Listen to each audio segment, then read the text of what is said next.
सत्रों को हम विशेष रूप से YouTube पर ब्रॉडकास्ट भी कर रहे हैं। तो शेखावाटी साहित्य संगम के नाम से YouTube चैनल है अपना।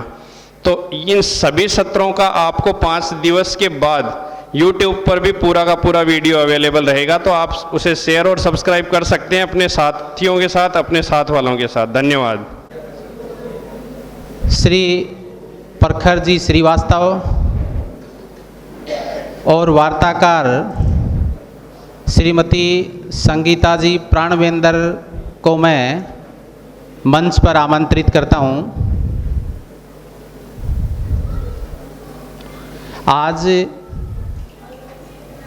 के इस प्रथम सत्र के जो हमारे मुख्य वक्ता हैं और वार्ताकार मैडम को मैं मंच पर आमंत्रित करता हूं। इस सत्र का विषय रहेगा साहित्य में मिथक विमर्श के निहितार्थ।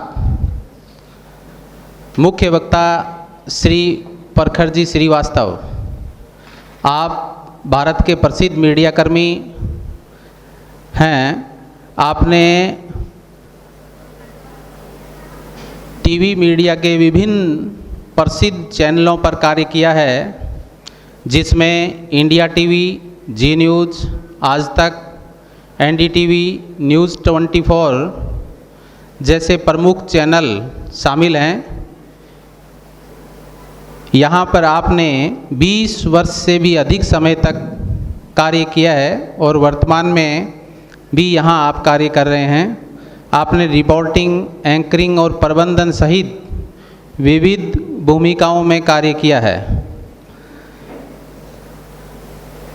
आपने भारतीय राजनीति और समाज के गहन मंथन पर हे राम शीर्षक से एक प्रसिद्ध पुस्तक की रचना भी की है, जिसका पुस्तक परिचय भी यहाँ होगा। वार्ताकार के रूप में हमारे मध्य इस सत्र में श्रीमती संगीता प्राणवेंद्र जी उपस्थित हैं। आप एक प्रसिद्ध पत्रकार और शिक्षाविद हैं। वर्तमान में आप भारतीय जनसंचार संस्थान में प्रोफेसर के पद पर कार्यरत हैं। आप इंडिया टीवी में ब्यूरो चीफ, हिंदुस्तान टाइम्स में कॉपी एडिटर, दैनिक भास्कर में सहायक प्रोड्यूसर, दूरदर्शन नेशनल DD1 में समाचार वाचक, ऑल इंडिया रेडियो न्यूज़ में प्रोग्रामर और उद्घोषक के रूप में कार्य किया है। आपने राजस्थान यूनिवर्सिटी से पत्रकारिता में PhD की उपाधि भी प्राप्त की है। अब मैं पुस्तक परिचय के लिए श्री अवधेश जी को आमंत्रित करता हूँ। माँ भारती को नमन करता हूँ। मंचस्थ अतिथियों को प्रणाम करता हूँ। आप सभी का हार्दिक अभिनंदन करता हूँ। सत्र शुरू हो उससे पहले पुस्तक हे राम का परिचय देने हेतु मुझे आज्ञा हुई है। पुस्तक हे राम मेरे हाथ में है और पुस्तक के लेखक प्रखर जी श्रीवास्तव हम सबके बीच उपस्थित हैं। ये हमारा सौभाग्य है कि इस पुस्तक परिचय के साथ लेखक भी हमारे साथ मौजूद हैं। लेखक किसी परिचय का मोहताज नहीं है और ना ही इनकी पुस्तक किसी परिचय की मोहताज है। यह पुस्तक गांधी हत्याकांड का प्रामाणिक ग्रंथ है। गांधी हत्याकांड का सच सिर्फ इतना ही नहीं है कि 30 जनवरी 1948 की एक शाम गोडसे ने गांधी जी को 3 गोली से मार दिया था। दरअसल इस हत्याकांड को संपूर्ण जानने के लिए इस पुस्तक का अध्ययन आवश्यक है। अनेक कारण थे जिनके कारण गांधी हत्याकांड की पृष्ठभूमि तैयार हुई। साजिश की तह तक पहुंचने के लिए पुस्तक के लेखक प्रखर जी ने छोटी बड़ी जांच रिपोर्टों, केस डायरी, गवाहों के बयानों और पूरी अदालती कार्यवाही के हजारों पन्नों को बारीकी से पढ़ा, समझा। कुल मिलाकर कहा जाए यह पुस्तक मानक इतिहास ग्रंथ कहा जा सकता है, अतिशयोक्ति नहीं होगी। इस पुस्तक पर मैं और कुछ कहूँ, यह सूरज को दीपक दिखाने के समान होगा, जबकि लेखक हमारे बीच उपस्थित हैं। ये पुस्तक पुस्तकालय में उपलब्ध हैं और मैं कहूँ कि साहित्य संगम में सर्वाधिक बिकने वाली पुस्तक अब तक जो रही है हे राम रही है। 24 कॉपियाँ अब तक बिक चुकी है। पुस्तक 562 पन्नों की है।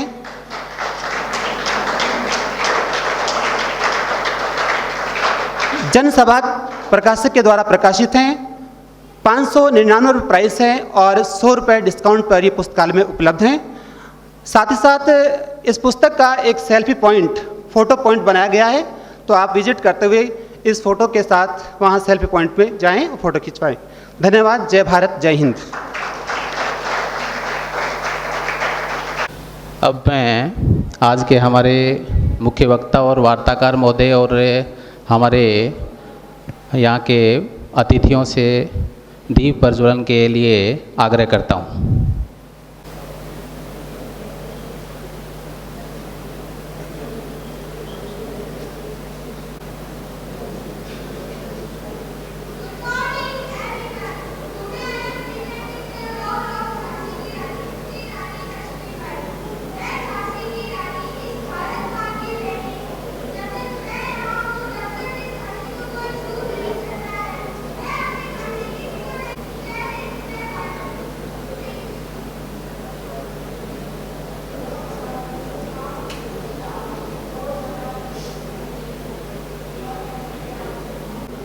अब मैं इस सत्र के वार्ताकार और मुख्य वक्ता से इस कार्यक्रम को प्रारंभ करने का आग्रह करता हूं।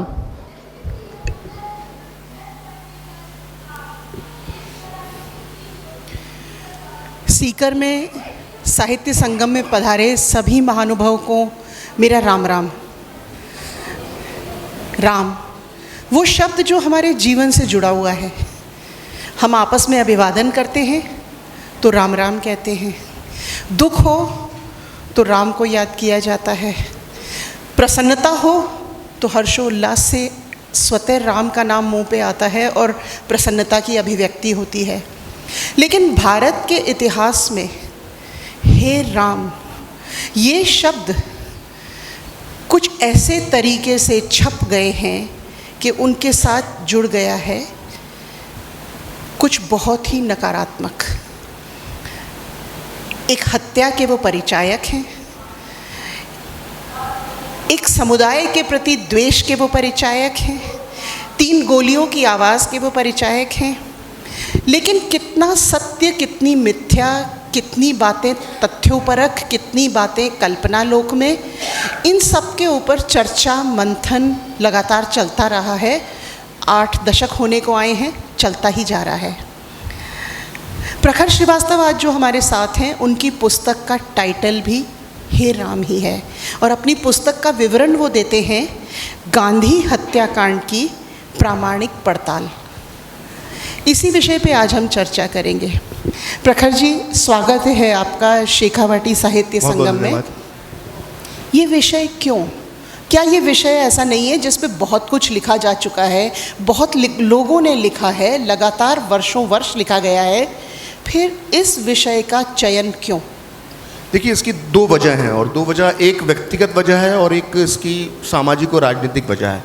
शुरुआत में अपनी व्यक्तिगत वजह से करना चाहूँगा कि मैं कक्षा 7 या 8 में पढ़ता था और मेरे स्कूल में एक कॉम्पिटिशन हुआ कवि काव्य पाठ का। तो मेरे पिताजी की एक कविता थी, मेरे पिताजी ने मुझे वो याद करवाई और कहा कि ये इसमें भाग लो और ये कविता पढ़ देना। तो कविता की पहली 2 पंक्तियाँ थीं, वो मैं यहाँ पे बोलना चाहता हूँ। वो पंक्तियाँ थीं कि एक हृदय के हुए टूक दो, फिर भी हम आज़ाद हुए, कटे फटे माँ के आँचल में हम बुज़दिल आबाद हुए। तो मैं कक्षा 7 में पढ़ता था, तो मैंने ये कविता अच्छे से पढ़ी, पिताजी की लिखी हुई, और इसको मैंने पढ़ दिया। शायद दूसरा नंबर मुझे इसमें मिला, दूसरा स्थान पे आया। लेकिन ये कुछ शब्द थे जो मेरे जहन के अंदर बैठ गए, मन में बैठ गए। छोटा बालक होता है, उसको बहुत चीज़ों की समझ नहीं होती है। तो उसकी जो पंक्ति थी कि एक हृदय के हुए टूक दो, मतलब एक दिल के 2 टुकड़े होना क्या होता है। एक हृदय के हुए 2 टूक दो, फिर भी हम आज़ाद हुए, कटे फटे माँ के आंचल में। तो कटा फटा माँ का आंचल क्या था और ये कौन बुज़दिल थे जो इसमें आबाद हुए, वहाँ से मेरी खोज शुरू होती है। फिर जब मैं बहुत डिटेलिंग में जाता हूँ तो मैं पाता हूँ कि मेरे पिताजी ने ये कविता 1957 में लिखी थी, जब वो 17 साल के थे, और आज़ादी की 10वीं वर्षगांठ पे लिखी थी। और उसमें उन्होंने विभाजन की पीड़ा को दर्शाया था। वो खुद विभाजन के पीड़ित नहीं थे, लेकिन उनके कई मित्र जो सिंध से आए थे, भोपाल में बस गए थे, उनके साथ उनकी मित्रता हुई, और उन्होंने जब सुना तो 17 साल की उम्र में उन्होंने कविता लिखी थी। तो इस कविता के माध्यम से मेरी खोज आरंभ होती है कि भारत का बंटवारा क्यों हुआ, कौन ने किन लोगों ने वो बंटवारा करवाया, कौन कौन इसके लिए दोषी थे। तो जब मैं उस जर्नी में जाता गया तो मैंने एक दिन पाया कि इसके केंद्र में अगर कोई एक घटना है तो गांधी हत्याकांड है। तो वहाँ पर जब 2005 के आसपास में जी न्यूज़ में काम करता था, तो वहाँ पर मैंने एक शो बनाया था गांधी हत्याकांड पर, और वो शो पूरा बेस जो था उस शो का वो यही था कि गांधी को बचाया जा सकता था। लेकिन मुझे तब ये लगा 2005 में कि ये सिर्फ आधे घंटे के टीवी शो में, आप भी टीवी में आपने काम किया है, मैंने भी किया है, हम जानते हैं कि आधे घंटे के शो के अंदर बहुत डिटेलिंग नहीं की जा सकती है। तो 2005 से फिर मैंने सीरियसली इस पुस्तक पर रिसर्च करना शुरू किया, और ये पुस्तक अब आप लोगों के हाथों में है। जो आपने बात किया, मैं राजनीतिक, अब व्यक्तिगत से हटके मैं राजनीतिक और सामाजिक बात करना चाहता हूँ कि गांधी हत्याकांड भारत का इकलौता ऐसा हत्याकांड है या ऐसा वारदात है जिसका सबसे ज़्यादा राजनीतिक इस्तेमाल हुआ है। पिछले 8 दशक से हर दिन हर रोज़ गांधी हत्याकांड का इस्तेमाल होता है राजनीति में। आप देख लीजिए, कभी राहुल गांधी का बयान आएगा, कभी कांग्रेस के नेता का बयान आएगा, कभी दिग्विजय सिंह का भी हाल में बयान आया था कि गांधी की हत्या में ये लोग शामिल है, ये विचारधारा शामिल है। तो गांधी की हत्या का जो इस्तेमाल होता है, जब हम पॉलिटिकल रिपोर्टर, आप भी रही हैं, मैं भी रहा हूँ, एक जुमला चलता है जिसको आप कहते हैं कि किसी की चिता पर राजनीति की रोटियां सेकना।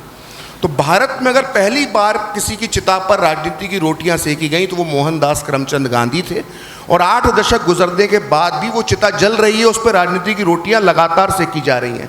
शुरुआत नेहरू ने की थी गांधी की चिता पर राजनीति की रोटियां सेकने की, अब उनके वंशज कर रहे हैं। तो लगातार ये ऐसा ज्वलंत विषय है जिसके नाम पर एक खास विचारधारा को, एक खास विचार को बदनाम किया जाता है। बार बार कहा जाता है, बचपन में पढ़ाया जाता है, किसी हत्यारे के बारे में नहीं पढ़ाया जाता, लेकिन हमारी कोर्स की किताबों में पढ़ाया जाता है कि गोडसे हिंदू फैनेटिक था। किसी दूसरे राजनीतिक हत्याकांड में इस तरह से नहीं पढ़ाया जा सकता है। मेरा कहना यह है, थोड़ा सा ऑडियो बढ़ा देंगे माइक का, उधर बड़ा ओजस्वी भाषण चल रहा है तो उसकी आवाज़ ज़्यादा आ रही है। ऑडियो लेवल बढ़ा दीजिए, ठीक है। तो सबसे ज़्यादा अगर किसी हत्या का इस्तेमाल हुआ है तो गांधी जी की हत्या का इस्तेमाल हुआ। गांधी जी की हत्या की जो वजह है, बहुत आसानी से, जो भी अभी मुझसे पहले जो बोल रहे थे उन्होंने कहा कि जो किताब का परिचय दे रहे थे कि एक ऐसा नहीं है कि 5:17 30 जनवरी की शाम थी, गोडसे बिरला भवन आया और गांधी को 3 गोली मारी, गांधी ने हे राम कहा और कहानी ख़त्म हो गई। दरअसल गांधी की हत्या की वजह आज तक चर्चा में नहीं आई है। आप जब भी आप पढ़ते हैं तो किताबें बहुत सारी लिखी गई, लेकिन सिर्फ हिंदुत्व की विचारधारा को बदनाम करने के लिए किताबें लिखी गई, गांधी हत्याकांड का इस्तेमाल हुआ। दरअसल गांधी हत्या की 4 वजह थी।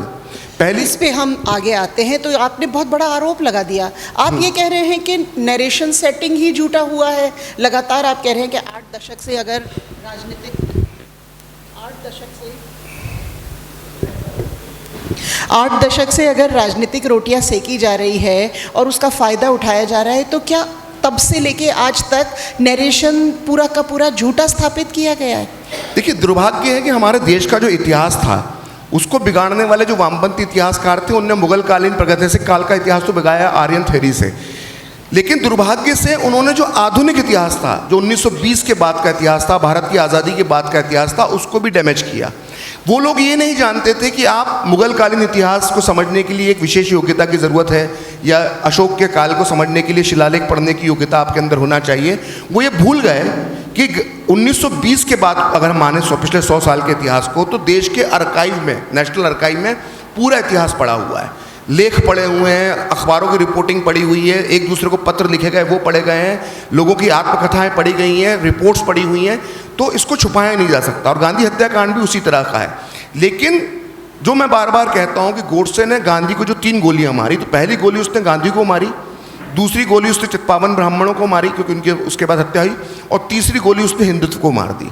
असल में गांधी की हत्या के बाद एक ऐसा पूरा माहौल बना दिया नेहरू सरकार ने कि इस हत्याकांड पर बात करना ही गुनाह हो गया। तो जो आप कह रही हैं 80 साल में, तो एक पूरा ऐसा दौर आया 1990 तक, जिसमें सत्य सामने ही नहीं आया। लोग जानते ही नहीं थे कि गोडसे का बयान क्या है, हत्या की वजह क्या है, क्योंकि अगर हत्या की वजह आती तो कई चेहरे बेनकाब हो जाते। जो मैंने आपसे कहा कि हत्या की जो वजह थी गांधी की, वो हत्या की पहली वजह थी गांधी की मुस्लिम तुष्टीकरण की नीति। गांधी की हत्या की दूसरी वजह थी पाकिस्तान को 55 करोड़ रुपए देने के लिए किया गया उनका आखिरी अनशन। गांधी की हत्या की तीसरी वजह थी जो हिंदू और सिख शरणार्थियों के साथ वो बुरा व्यवहार कर रहे थे। तो ये गांधी की हत्या की 3 मुख्य वजह बनती हैं।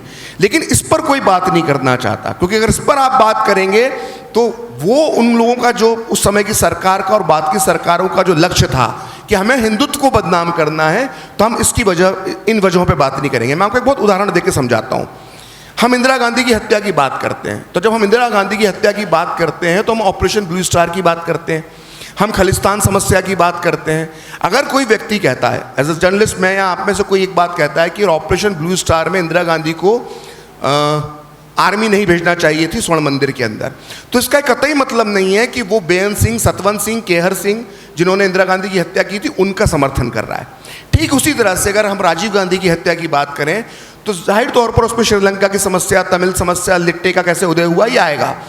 अगर कोई व्यक्ति ये कहता है, पत्रकार कहता है कि मुस्लिम तुष्टीकरण की आलोचना करते हैं, पाकिस्तान के प्रति उनका जो व्यवहार था उसकी आलोचना करते हैं, शरणार्थियों के प्रति वो रूखा व्यवहार रख रहे थे उसकी आलोचना कर रहे हैं, तो तत्काल आपको गोडसेवादी कह दिया जाता है, आपको कॉर्नर करने की कोशिश की जाती है। तो इसीलिए जो आपने कहा 80 साल तक लोग इसी डर से किसी किताब को नहीं लिख पाए या वो सच बोलने की हिम्मत नहीं कर पाए, क्योंकि आप जब सत्य बताएंगे तो आपको इस देश में बहुत आसान है गोडसे का समर्थक कह देना, क्योंकि हमने नैरेटिव ऐसा बना दिया 80 साल में। तो किसी ना किसी को तो तोड़ना पड़ेगा, किसी ना किसी को रिस्क उठानी पड़ेगी सच बताने के लिए। तो गांधी की नीतियों की आलोचना करना गोडसे का समर्थन करना नहीं होता, ये लोगों को समझना चाहिए। तो क्या गांधी की लोकप्रियता कुछ निचले स्तर पे थी? जैसे आप कह रहे हैं वजह बहुत सारी थी, 55 करोड़ वाला था, आप कह रहे हैं कि शरणार्थियों के साथ दुर्व्यवहार, तो क्या वो जो पीरियड था स्वतंत्रता के पश्चात और हत्याकांड के समय के बीच का, क्या ये वो दौर था जब गांधी की लोकप्रियता गिर रही थी? देखिए, गांधी की लोकप्रियता की तुलना गांधी की लोकप्रियता से ही करना चाहिए। जैसे अगर हम 1920, 30 के और 40 के दशक की शुरुआत तक हम देखें तो गांधी की जो लोकप्रियता थी, जितने उच्च स्तर पर थी, वो उनके अंतिम समय में उनका अगर लोकप्रियता के ग्राफ को देखा जाए तो गांधी अपने अंतिम समय में अपने निचले पायदान पर थे। मैं बहुत सोच समझकर इतने सारे लोगों के बीच में ये बात कह रहा हूँ कि 5:16 30 जनवरी 1948 की शाम जब गांधी अपने अंतिम 60 सेकंड में प्रवेश कर रहे थे, तब उनकी लोकप्रियता का स्तर सबसे निचले स्तर पर था। और ये बात मैं ऐसे ही नहीं कह रहा हूँ, ये तथ्यों, तर्कों और सबूतों के साथ मैंने पुस्तक में बात लिखी है। चंद उदाहरण मैं आपको यहाँ पे बता देता हूँ कि गांधी ने जब अपना आखिरी अनशन किया तो रोज बिरला भवन के बाहर नारे लगते थे कि मरता है तो मरने दो, गांधी को मर जाने दो। ये शरणार्थी नारे लगाते थे, ऑन रिकॉर्ड है, अखबारों की रिपोर्टिंग है, कोई प्रखर श्रीवास्तव मन से नहीं कह रहा है। दूसरा उदाहरण, एक मार्गरेट ब्रुक वाइट थी, एक बहुत बड़ी ज़बरदस्त रिपोर्टर हुआ करती थी लाइफ मैगजीन की। अगर आपने वर्ल्ड वॉर की जो नाजी कैंप्स की तस्वीरें देखी हो तो सब उन्हीं की खींची हुई हैं, और इंडिया के पार्टीशन के दौरान वो यहाँ पे आई हुई, तो यहाँ पे लंबे समय तक रही। और यहाँ जो आपने एक तस्वीर देखी होगी, एक बूढ़ी माँ को एक बेटा कंधे पे लेकर जा रहा है पार्टीशन का, वो मार्गरेट ब्रुक वाइट की तस्वीर खींची हुई है। वर्ल्ड की नंबर 1 फोटोग्राफर थी और रिपोर्टर थी। और मार्गरेट ब्रुक वाइट का कैरेक्टर गांधी फिल्म में भी देखा होगा, गांधी की वो आखिरी तस्वीर खींचती है, उसमें दिखाया गया उनको। तो मार्गरेट ब्रुक वाइट ने एक पुस्तक लिखी है, 1949 में वो पुस्तक लिख दी थी। तो उस पुस्तक में उन्होंने गांधी हत्या के आसपास जो घटनाएं हो रही थी उसका वर्णन किया है। तो मार्गरेट ब्रुक वाइट एक जगह पे लिखती हैं कि जो उनका टैक्सी ड्राइवर था वो ये कहता था, ये बुड्ढा मर क्यों नहीं जाता है। मतलब वो, मैं उन्हीं के शब्द बोल रहा हूँ, अपने शब्द नहीं बोल रहा हूँ। इस तरह से कई उनके उल्लेख मिलते हैं कि दिल्ली की सड़कों पर गांधी की मौत की प्रार्थनाएं की जा रही थी। डोमिनिक लापेयर और लैरी कॉलिंस की बड़ी मशहूर पुस्तक है फ्रीडम एट मिडनाइट, उसके अंदर दोनों लिखते हैं कि गांधी की जब आखिरी अनशन चल रहा था तो दिल्ली के बाजारों में ये चर्चा नहीं थी कि गांधी को कैसे बचाया जाए, बल्कि चर्चा ये थी कि ये व्यक्ति खत्म क्यों नहीं हो जाता है। ये डोमिनिक लापेयर लिख रहे हैं, प्रखर श्रीवास्तव तो नहीं बोल रहा।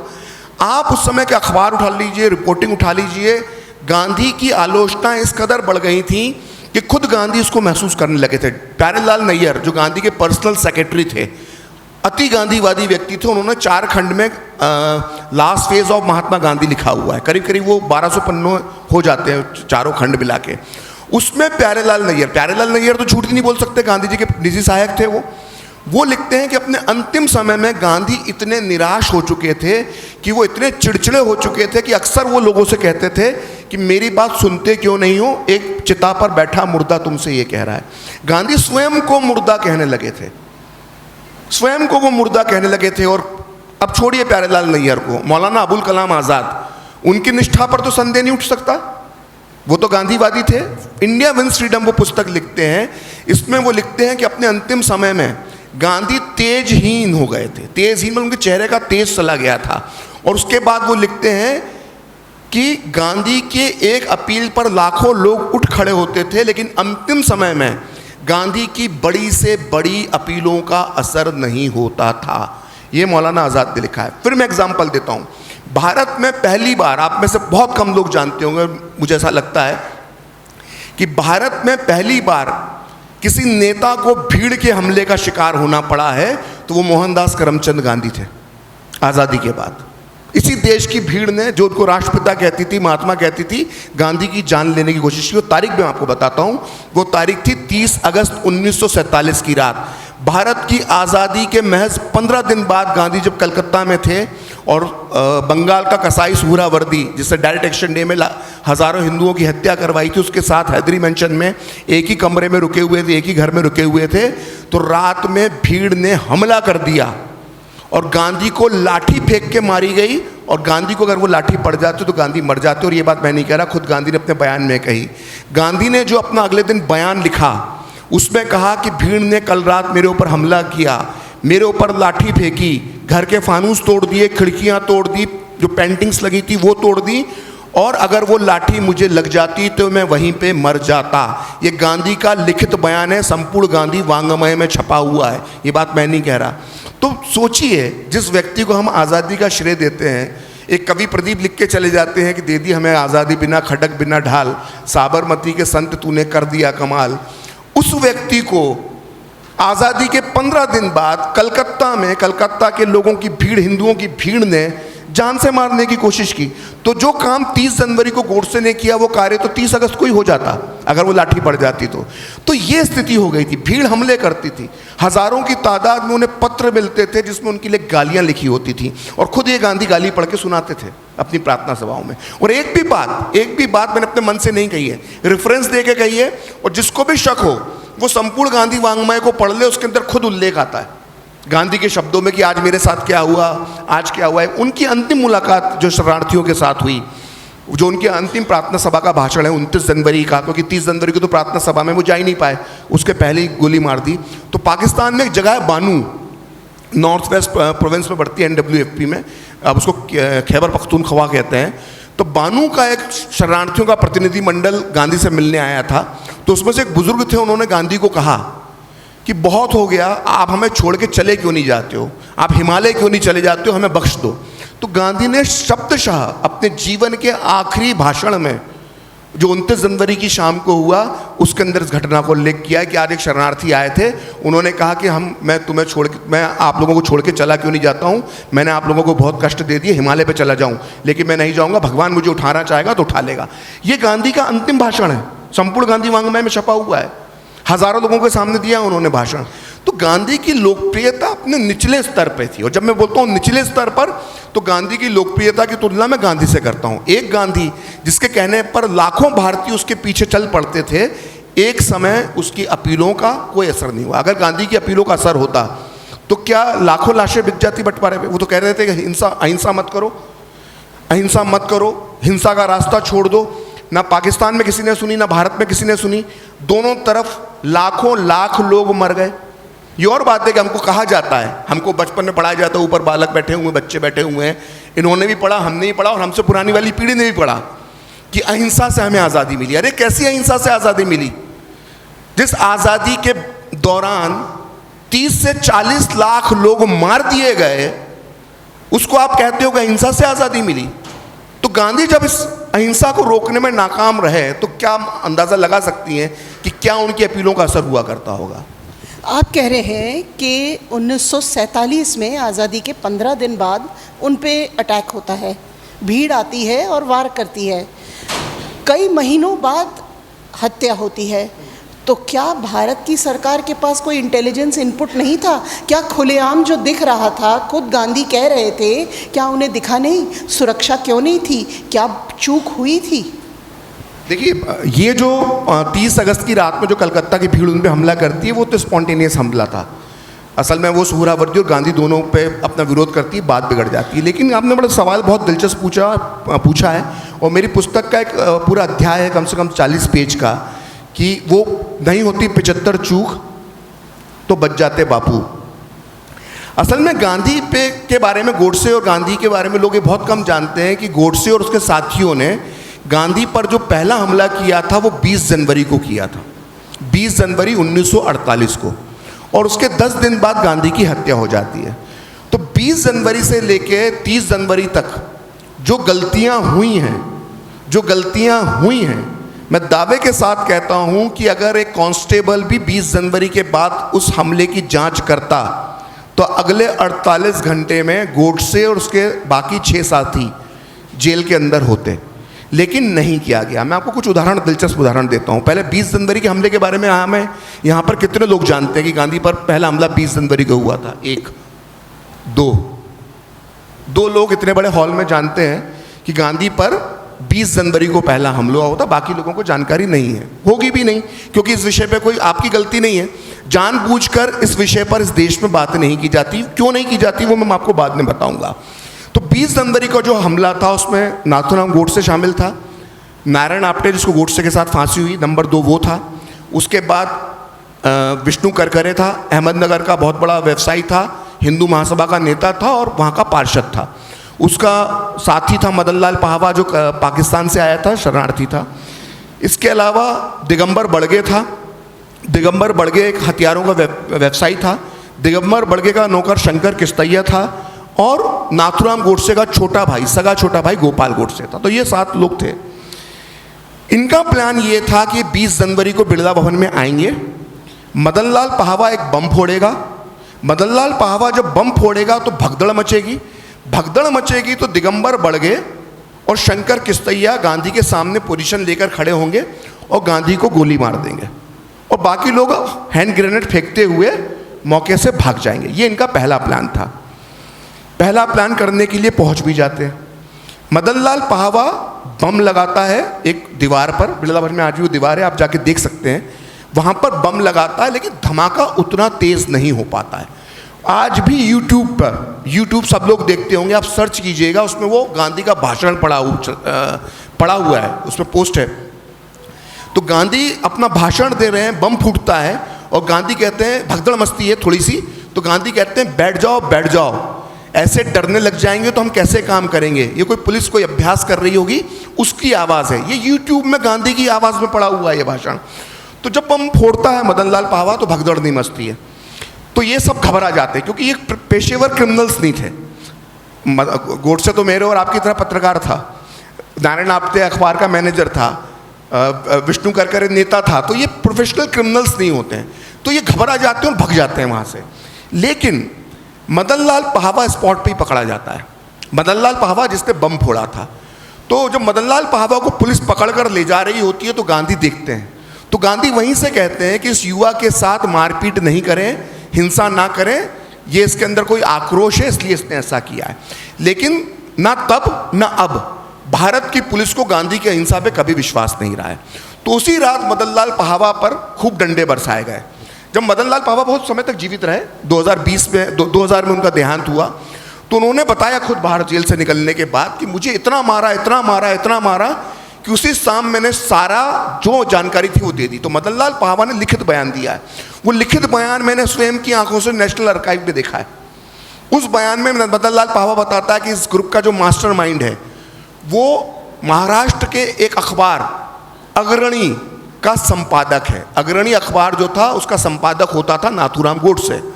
दूसरा व्यक्ति अग्रणी अखबार का मैनेजर है, वो होता था नारायण आप्टे। वो तीसरा नाम बताता है कि तीसरा व्यक्ति है विष्णु करकरे। वो विष्णु करकरे का नाम लेता है और बताता है कि अहमदनगर में महाराष्ट्र में अहमदनगर है, यहाँ पर पार्षद है, इसके वहाँ पर 3 होटल हैं, इसके अलावा बाकी की भी डिटेल दे देता है। Shut open and shut case, मतलब सब कुछ बता देता है मदन लाल पाहवा। उसी शाम पुलिस मदन लाल पाहवा को लेकर कनॉट प्लेस के होटल मरीना में जाती है। आज भी होटल मरीना है कनॉट प्लेस दिल्ली में, कमरा नंबर 20। उसमें जब पहुंचती है पुलिस तो वहाँ पर गोडसे के कपड़े मिलते हैं जो वो जल्दबाजी में ले जाना भूल जाता है। उस कपड़े पे लिखा होता है N.V.G. यानी नाथूराम विनायक गोडसे। पहले ज़माने में लोग अपने कपड़े सबके एक जैसे सफ़ेद होते थे तो पीछे शाही से अपने इनिशियल्स लिख लेते थे। पुलिस को वो कपड़े मिलते हैं, पुलिस कनेक्ट नहीं करती है। पुलिस इतना भी नहीं सोचती है कि जिस हम सब जानते हैं कि जो भी हम अखबार निकालते हैं, छोटा छोटा भी आपका सीकर से भी कोई अखबार निकलता होगा तो उसका भी रिकॉर्ड आईएनपी मिनिस्ट्री के अंदर पड़ा रहता है। दिल्ली की पुलिस जिसके हेड उस समय कमिश्नर संजीवी होते हैं, जो आईबी के भी चीफ होते हैं, दोनों चार्ज होते हैं उनके पास।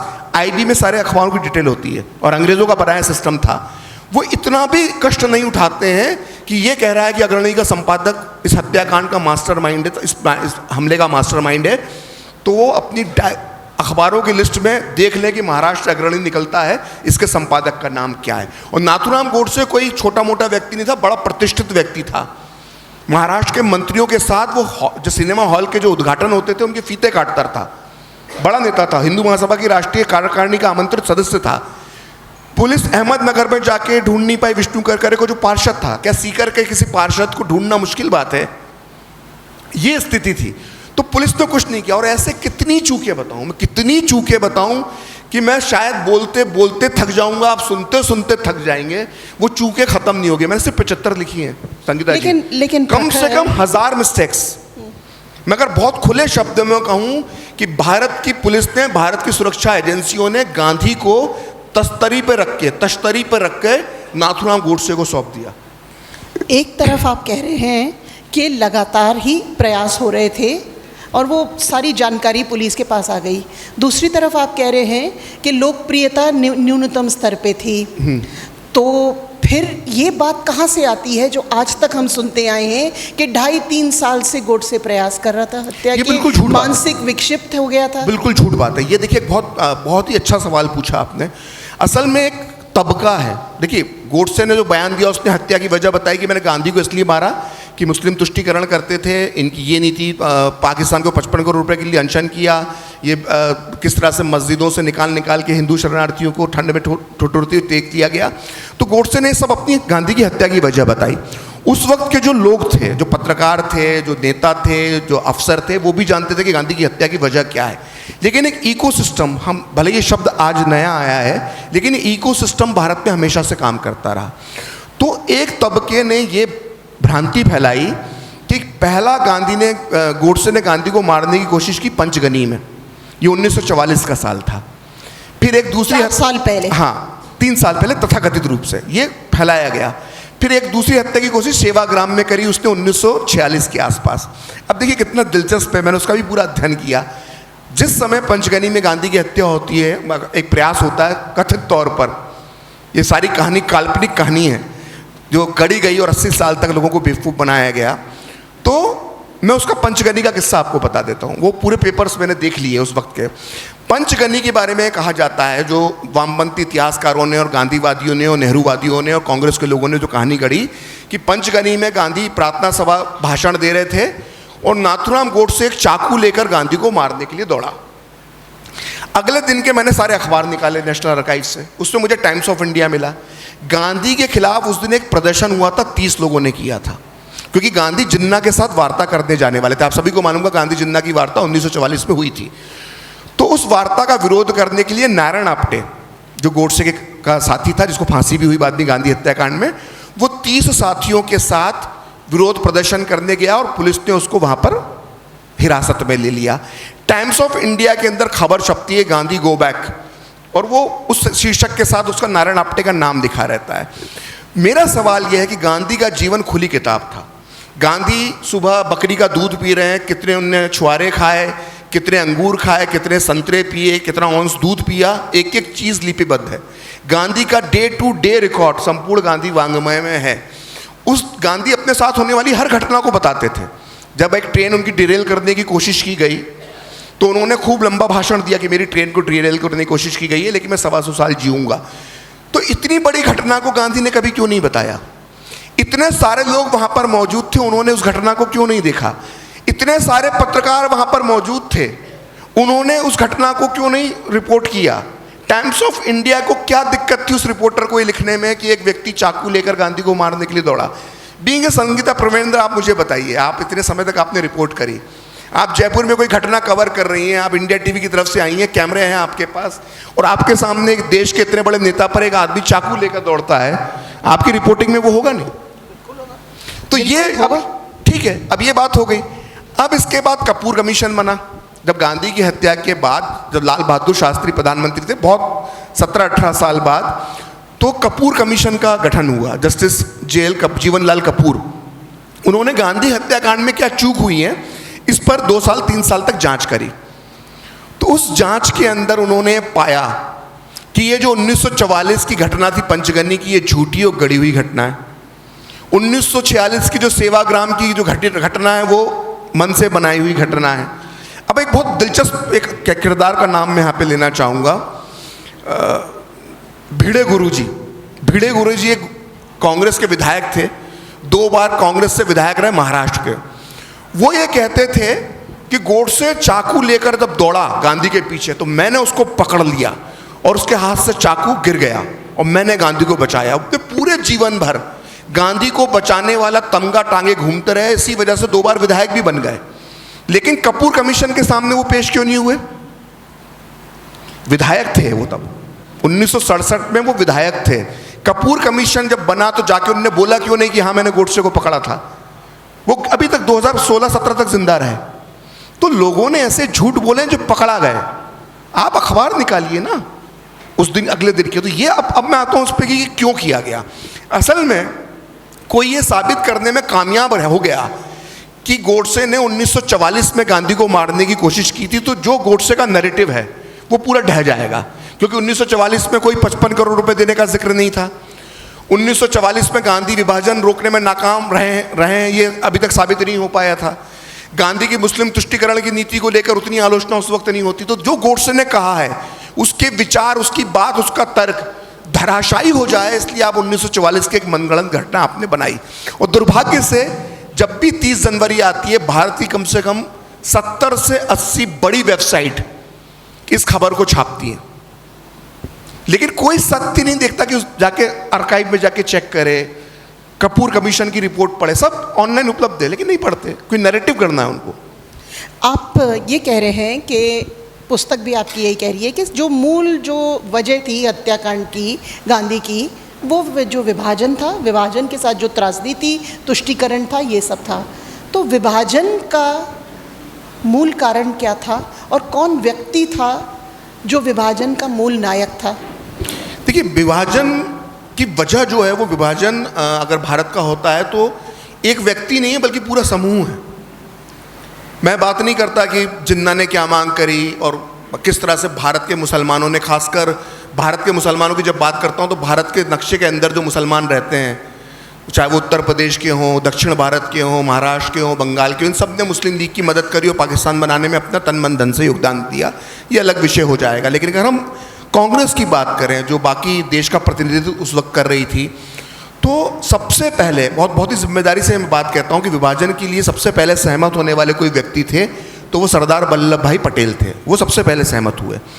उसकी वजह ये वो बताते हैं बाद में अपने भाषणों में भी। उन्होंने कहा कि जब अंतरिम सरकार बनी 1946 में, कांग्रेस और मुस्लिम लीग ने मिलकर सरकार बनाई अंतरिम सरकार देश चलाने के लिए, जिसके नेहरू मुखिया थे और लियाकत अली खान जो पाकिस्तान के पहले प्रधानमंत्री बने वो उसके वित्त मंत्री थे, सरदार पटेल गृह मंत्री थे। तो सरदार पटेल ने पाया कि जो मुस्लिम लीग के जो नेता थे वो हमें काम नहीं करने देते थे। लियाकत अली के हाथ में पूरा बजट होता था, तो सरदार पटेल एक कांस्टेबल की भी भर्ती नहीं कर पाते थे गृह मंत्री होने के बाद भी, वो अप्रूव ही नहीं करते थे। बजट ऐसा बना दिया जो कांग्रेस विरोधी था। तो सरदार पटेल के मन में, मुस्लिम जो अधिकारी थे उस वक्त के, वो कांग्रेस को सहयोग नहीं करते थे। तो सरदार पटेल के मन में बैठ गया कि हम इनके साथ नहीं चल सकते, तो क्यों ना एक ऐसा भारत बनाएं अलग जिसको हम एक विकसित भारत, सपनों का भारत बना सके। ये उनका तर्क था। इसी तर्क पर उन्होंने जवाहरलाल नेहरू को सहमत कर लिया। अब मौलाना आज़ाद को मैं यहाँ पर बीच में लाना चाहता हूँ। मौलाना आज़ाद कहते हैं कि गांधी भी विभाजन के विरोधी थे। उन्होंने, जब मैं माउंटबेटन प्लान को लेकर जब बातचीत होना शुरू हो गई तो मैंने गांधी से 30 अप्रैल को मुलाकात की और मैंने कहा कि ये तो गांधी ने कहा कि पाकिस्तान मेरी लाश पर बनेगा। लेकिन जब मैं 1 मई को उनसे मुलाकात करने गया तो उनके सुर बदल गए थे। वो पटेल और नेहरू की भाषा में बात करने लगे थे। ये मौलाना आज़ाद अपनी पुस्तक में लिख के गए हैं। दरअसल सवाल ये है कि गांधी ने 1940 में पाकिस्तान की मांग से लेकर जब तक पाकिस्तान बन नहीं गया तब से रोज़ ये कहा कि पाकिस्तान मेरी लाश पर बनेगा, पाकिस्तान बनाने से पहले मेरे 2 टुकड़े कर दो। लेकिन जिन मौक़ों पर गांधी को स्टैंड लेना चाहिए था वो उन्होंने नहीं लिया। मैं आपको एग्जाम्पल के साथ बताता हूँ कि जब 2 जून 1947 को बैठक होती, जिसकी तस्वीर आप सबने देखी होगी, माउंटबेटन बैठे हैं, जिन्ना बैठे हैं, नेहरू बैठे हैं, पटेल बैठे हैं, लियाकत अली बैठे हैं, पीछे कैलेंडर में 2 जून भी लिखा हुआ है, और भारत के बंटवारे पर मुस्लिम लीग और कांग्रेस दोनों सहमत हो जाती है। उस दिन का प्रार्थना सभा में गांधी का भाषण सुन लो, उसके अंदर बंटवारे को लेकर बहुत बात नहीं करते हैं। 3 जून को और 2 जून को उनका मौन व्रत होता है, सोमवार होता है, सोमवार को मौन व्रत रखते हैं। तो वो लॉर्ड माउंटबेटन से मिलने जाते हैं, लेकिन पर्ची लिख के देते हैं और उसमें कुछ बंटवारे का विरोध नहीं करते हैं। 3 जून को जब माउंटबेटन की प्रेस कॉन्फ्रेंस होती है सुबह और बंटवारे का ऐलान को लेकर उसको सवालों के जवाब दे रहे होते हैं माउंटबेटन, तो गांधी के सबसे छोटे बेटे होते हैं देवदास गांधी। वो उस वक्त हिंदुस्तान टाइम्स के संपादक होते थे, जिसमें आपने भी काम किया है। तो वो बड़े आले टेढ़े सवाल माउंटबेटन से उस प्रेस कॉन्फ्रेंस में पूछते हैं। तो माउंटबेटन घबरा जाते हैं। उनको लगता है कि आज शाम को प्रार्थना सभा में गांधी कोई किसी बड़े आंदोलन का ऐलान कर सकते हैं विभाजन के खिलाफ। तो वो गांधी को मिलने के लिए बुलाते हैं उस दिन, और गांधी को वो ये समझाते हैं कि जो आप चाहते थे वही मैंने किया है, और गांधी मान जाते हैं। तो माउंटबेटन के एक मीडिया एडवाइज़र होते हैं एलिस्टर जॉनसन कैंपबेल। उन्होंने एक बड़ी मशहूर पुस्तक लिखी है मिशन विथ माउंटबेटन। उसके अंदर वो लिखते हैं कि जब माउंटबेटन की मोहिनी का असर गांधी पर भी हो गया तो हम समझ गए कि अब बंटवारा तो होगा ही होगा। मेरा सवाल ये है, और आप सबसे मेरा सवाल है, कि गांधी ने अपने जीवन में कई अनशन करे, कई आंदोलन करे, कभी अंतरात्मा की आवाज़ पर, कभी ईश्वरीय प्रेरणा से, छोटी छोटी घटनाओं पे। ट्रेन डिरेल हो गई तो अनशन, अहमदाबाद के मिल मालिकों की मिल मजदूरों की हड़ताल पे अनशन। मेरा सवाल ये है कि गांधी ने पाकिस्तान बनने या भारत के विभाजन के खिलाफ कोई आमरण अनशन क्यों नहीं किया? ये बहुत बड़ा सवाल, और इतिहास में कोई नहीं पूछता है सवाल। गांधी ने अपनी मृत्यु, अपने आज़ादी के पहले कई अनशन किए और आज़ादी के बाद भी 2 अनशन करे। आज़ादी के पहले जो अनशन किया अलग अलग मुद्दों पे किया, आज़ादी का 2 अनशन किए। पहला अनशन कलकत्ता में किया मुसलमानों को बचाने के लिए आज़ादी के बाद, और आज़ादी के बाद दूसरा अनशन किया पाकिस्तान को 55 करोड़ रुपए देने के लिए। गांधी ने अनशन किए आज़ादी के पहले भी, आज़ादी के बाद भी, लेकिन बंटवारे के खिलाफ अनशन नहीं किया। क्यों नहीं किया? ये सवाल कोई नहीं पूछता। और ऐसा नहीं गांधीवादियों ने कोशिश नहीं की। एक उदाहरण है, इस पुस्तक में दिया है मैंने। एक युवा दंपत्ति था, जब 3 जून को माउंटबेटन प्लान का ऐलान रेडियो पे हो गया तो एक युवा दंपत्ति, उस समय गांधी जी वाल्मीकि बस्ती में रुकते थे, झंडेवालन दिल्ली में, उनके बाहर अनशन पर बैठ गया। तो गांधी ने कहा कि तुम क्यों अनशन पर बैठे हो? तो उस युवा कपल ने, यंग कपल ने कहा कि हम अनशन बंटवारे के खिलाफ बैठे हैं। आपने कहा था बंटवारा आपकी लाश पर होगा, तो आप भी अनशन में हमारा साथ दीजिए। तो गांधी ने कहा तुम्हें अनशन करने का कोई अधिकार नहीं है। तो उन्होंने पूछा हमें अनशन करने का अधिकार क्यों नहीं है? ये सब संपूर्ण गांधी वाङ्मय में लिखा हुआ है। तो बोला अनशन के लिए एक ईश्वरीय प्रेरणा होती है, अंतर्मन की आवाज़ होती है। तो क्या सारी ईश्वरीय प्रेरणाएं, अंतर्मन की आवाज़ सिर्फ मोहनदास करमचंद गांधी को मिलती थी? तो ना केवल उन्होंने अनशन किया बल्कि दूसरों को भी नहीं करने दिया। आप और बहुत, क्योंकि ये बहुत गहरा सवाल आपने पूछा, मुझे लगता है उसका विस्तार से मुझे जवाब देना चाहिए। जब 15 और 16 जून को कांग्रेस महासमिति में जब ये प्रस्ताव पहुंचा भारत के बंटवारे का, तो महासमिति बड़ी एक समिति होती है कांग्रेस की जो आखिरी फैसला लेती है। उस महासमिति में पुरुषोत्तम दास टंडन जो हिंदूवादी नेता थे, उन्होंने बहुत शानदार भाषण दिया, ज़बरदस्त भाषण दिया। तो लोगों का मन बदल गया कांग्रेस के नेताओं का। उसके बाद खान अब्दुल गफ्फार खान ने भाषण दिया। खान अब्दुल गफ्फार खान को कितने लोग यहाँ पे जानते हैं? सरहदी गांधी, बहुत धन्यवाद, बहुत अच्छा लगा मुझे, हमें मालूम होना चाहिए। तो खान अब्दुल गफ्फार खान गांधीवादी थे और 6.5 फीट के पठान थे। तो जब उन्होंने भाषण दिया तो भाषण देते थे वो रोने लगे, और उन्होंने कहा कि आप लोगों ने हमें भेड़ियों के हवाले कर दिया है। और उन्होंने सही कहा था। पाकिस्तान आज़ाद होने के बाद वो पाकिस्तान में रह गए, मतलब पाकिस्तान बनने के बाद, और खान अब्दुल गफ्फार खान अपने पूरे जीवन में 1988-89 में उनकी मृत्यु होती है। 40 साल में से कम 39 साल या तो पाकिस्तान की जेलों में बंद रहे या नज़रबंदी में रहे। हमने भारत रत्न दे दिया उनको, लेकिन जो अन्याय हमने किया है, हमारे नेताओं ने उनके साथ अन्याय किया है, वो उसे कभी माफ़ नहीं किया जा सकता। तो आज जिन नेताओं के नाम पर भारत रत्न है, जिनके नाम पे चौराहे हैं, सड़कें हैं, मूर्तियां हैं, ये सब उस दिन आज़ाद विभाजन के प्रस्ताव में पक्ष में खड़े हुए थे। तो ये बदला कैसे? जब मैं पीडी टंडन या खान अब्दुल गफ्फार खान के भाषण की बात कर रहा हूँ तो माहौल पलट गया। और ये उस वक्त के पत्रकार भी लिखते हैं और खुद मौलाना आज़ाद भी लिख के गए। तो नेहरू और पटेल ने गांधी को बीच में लाए। गांधी कांग्रेस के सदस्य नहीं थे, कांग्रेस के सदस्य छोड़ चुके थे वो, लेकिन वो विशेष आमंत्रित सदस्य के तौर पर आते हैं और भाषण देते हैं। उस भाषण में कहते हैं कि मुसलमानी क्यों, हिंदू और सिखों ने भी तो विभाजन के लिए हामी भरी है, वो भी तो देश का पार्टीशन चाहते थे। ऐसे करके गांधी बाजी पलट देते हैं और विभाजन तय हो जाता है। तो कहने का मतलब ये है, और जो गांधी से पूछा जाता है प्रार्थना सभा में, एक व्यक्ति उठ के खड़ा होता है उसी दौर में, जून में, कि आपने नेहरू और पटेल का विरोध क्यों नहीं किया, आप आंदोलन का ऐलान क्यों नहीं करते हैं? तो गांधी कहते हैं, कोट अनकोट गांधी के शब्दों में, कि अब मेरी सुनता कौन है। मेरा सवाल यहाँ पर है कि जो फकीर, जिसको हम कहते हैं अधनंगा फकीर, जो एक धोती पहनकर दुनिया की सबसे ताकतवर सत्ता जो लंदन में बैठी हुई थी उससे टकरा सकता है, वो दुनिया के सबसे ताकतवर नेता विंस्टन चर्चिल को से टकरा सकता है, वो उसके सामने पटेल और नेहरू थे क्या? चेले ही तो थे क्या पटेल और नेहरू? और ठीक है, पटेल नेहरू के सामने आप कुछ नहीं थे, एक आप आंदोलन तो करते। गांधी के कितने आंदोलन सफल हुए? मैं जहां तक समझता हूं कोई आंदोलन गांधी का सफल नहीं हुआ। तो एक आंदोलन अपने चेलों के खिलाफ भी तो करते, होता सफल नहीं होता सफल वो इतिहास की बात होती, लेकिन कोशिश नहीं करी। तो फिर इनके आपसी एक चीज और बताना चाहता हूं, इसी के साथ बात समाप्त करूंगा। तो गांधी कहते हैं कि नेहरू और पटेल मेरी सुनते नहीं है, कांग्रेस मेरी सुन नहीं रही है, मेरी कोई सुनता नहीं है, तो मैं क्या करूं, हो रहा है बंटवारा, मैं क्या करूं? फिर 1964 में एक बहुत बड़े पत्रकार होते हैं ब्रिटेन के, लियोनार्ड मोस्ले, वो नेहरू का इंटरव्यू लेते हैं।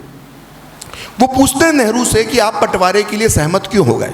तो नेहरू जो जवाब देते हैं, कोट अनकोट नेहरू के शब्दों में बताता हूं, वो मोस्ले को कहते हैं कि हम सब बूढ़े हो गए थे, हम जेल जाने से डरने लगे थे। अभी और बात है, किसी और को ये माफी वीर कहते हैं, लेकिन खुद नेहरू के शब्दों में कि हम बूढ़े हो गए थे, जेल जाने से डरने लगे थे, पंजाब बंगाल में हिंसा हो रही थी, हिंसा रोकने का कोई रास्ता हमारे पास नहीं था, ऐसे में हमें बंटवारा एक रास्ता नजर आया कि बंटवारा करके हम ये सब रोक सकते हैं, और अगर गांधी जी ने हमको मना किया होता तो हम आंदोलन करते।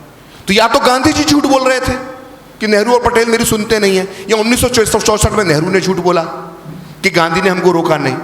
तो ये नूरा कुश्ती जो हो रही थी ना इन सबके बीच में, उसकी वजह से बंटवारा हुआ। ये जेल जाने से डरने लगे थे, इनको लगा कि बंटवारा हो जाएगा, हमें शासन मिल जाएगा, सत्ता मिल जाएगी, आओ इसको स्वीकार कर लें। और इन्होंने क्यों स्वीकार किया? इन्होंने स्वीकार किया कि हिंसा रुक जाएगी। ये दूरदृष्टि थी, टुकड़े भी हो गए और हिंसा भी नहीं रोक पाए। गांधी जीवन भर कहते रहे कि मेरी लाश पर पाकिस्तान बनेगा।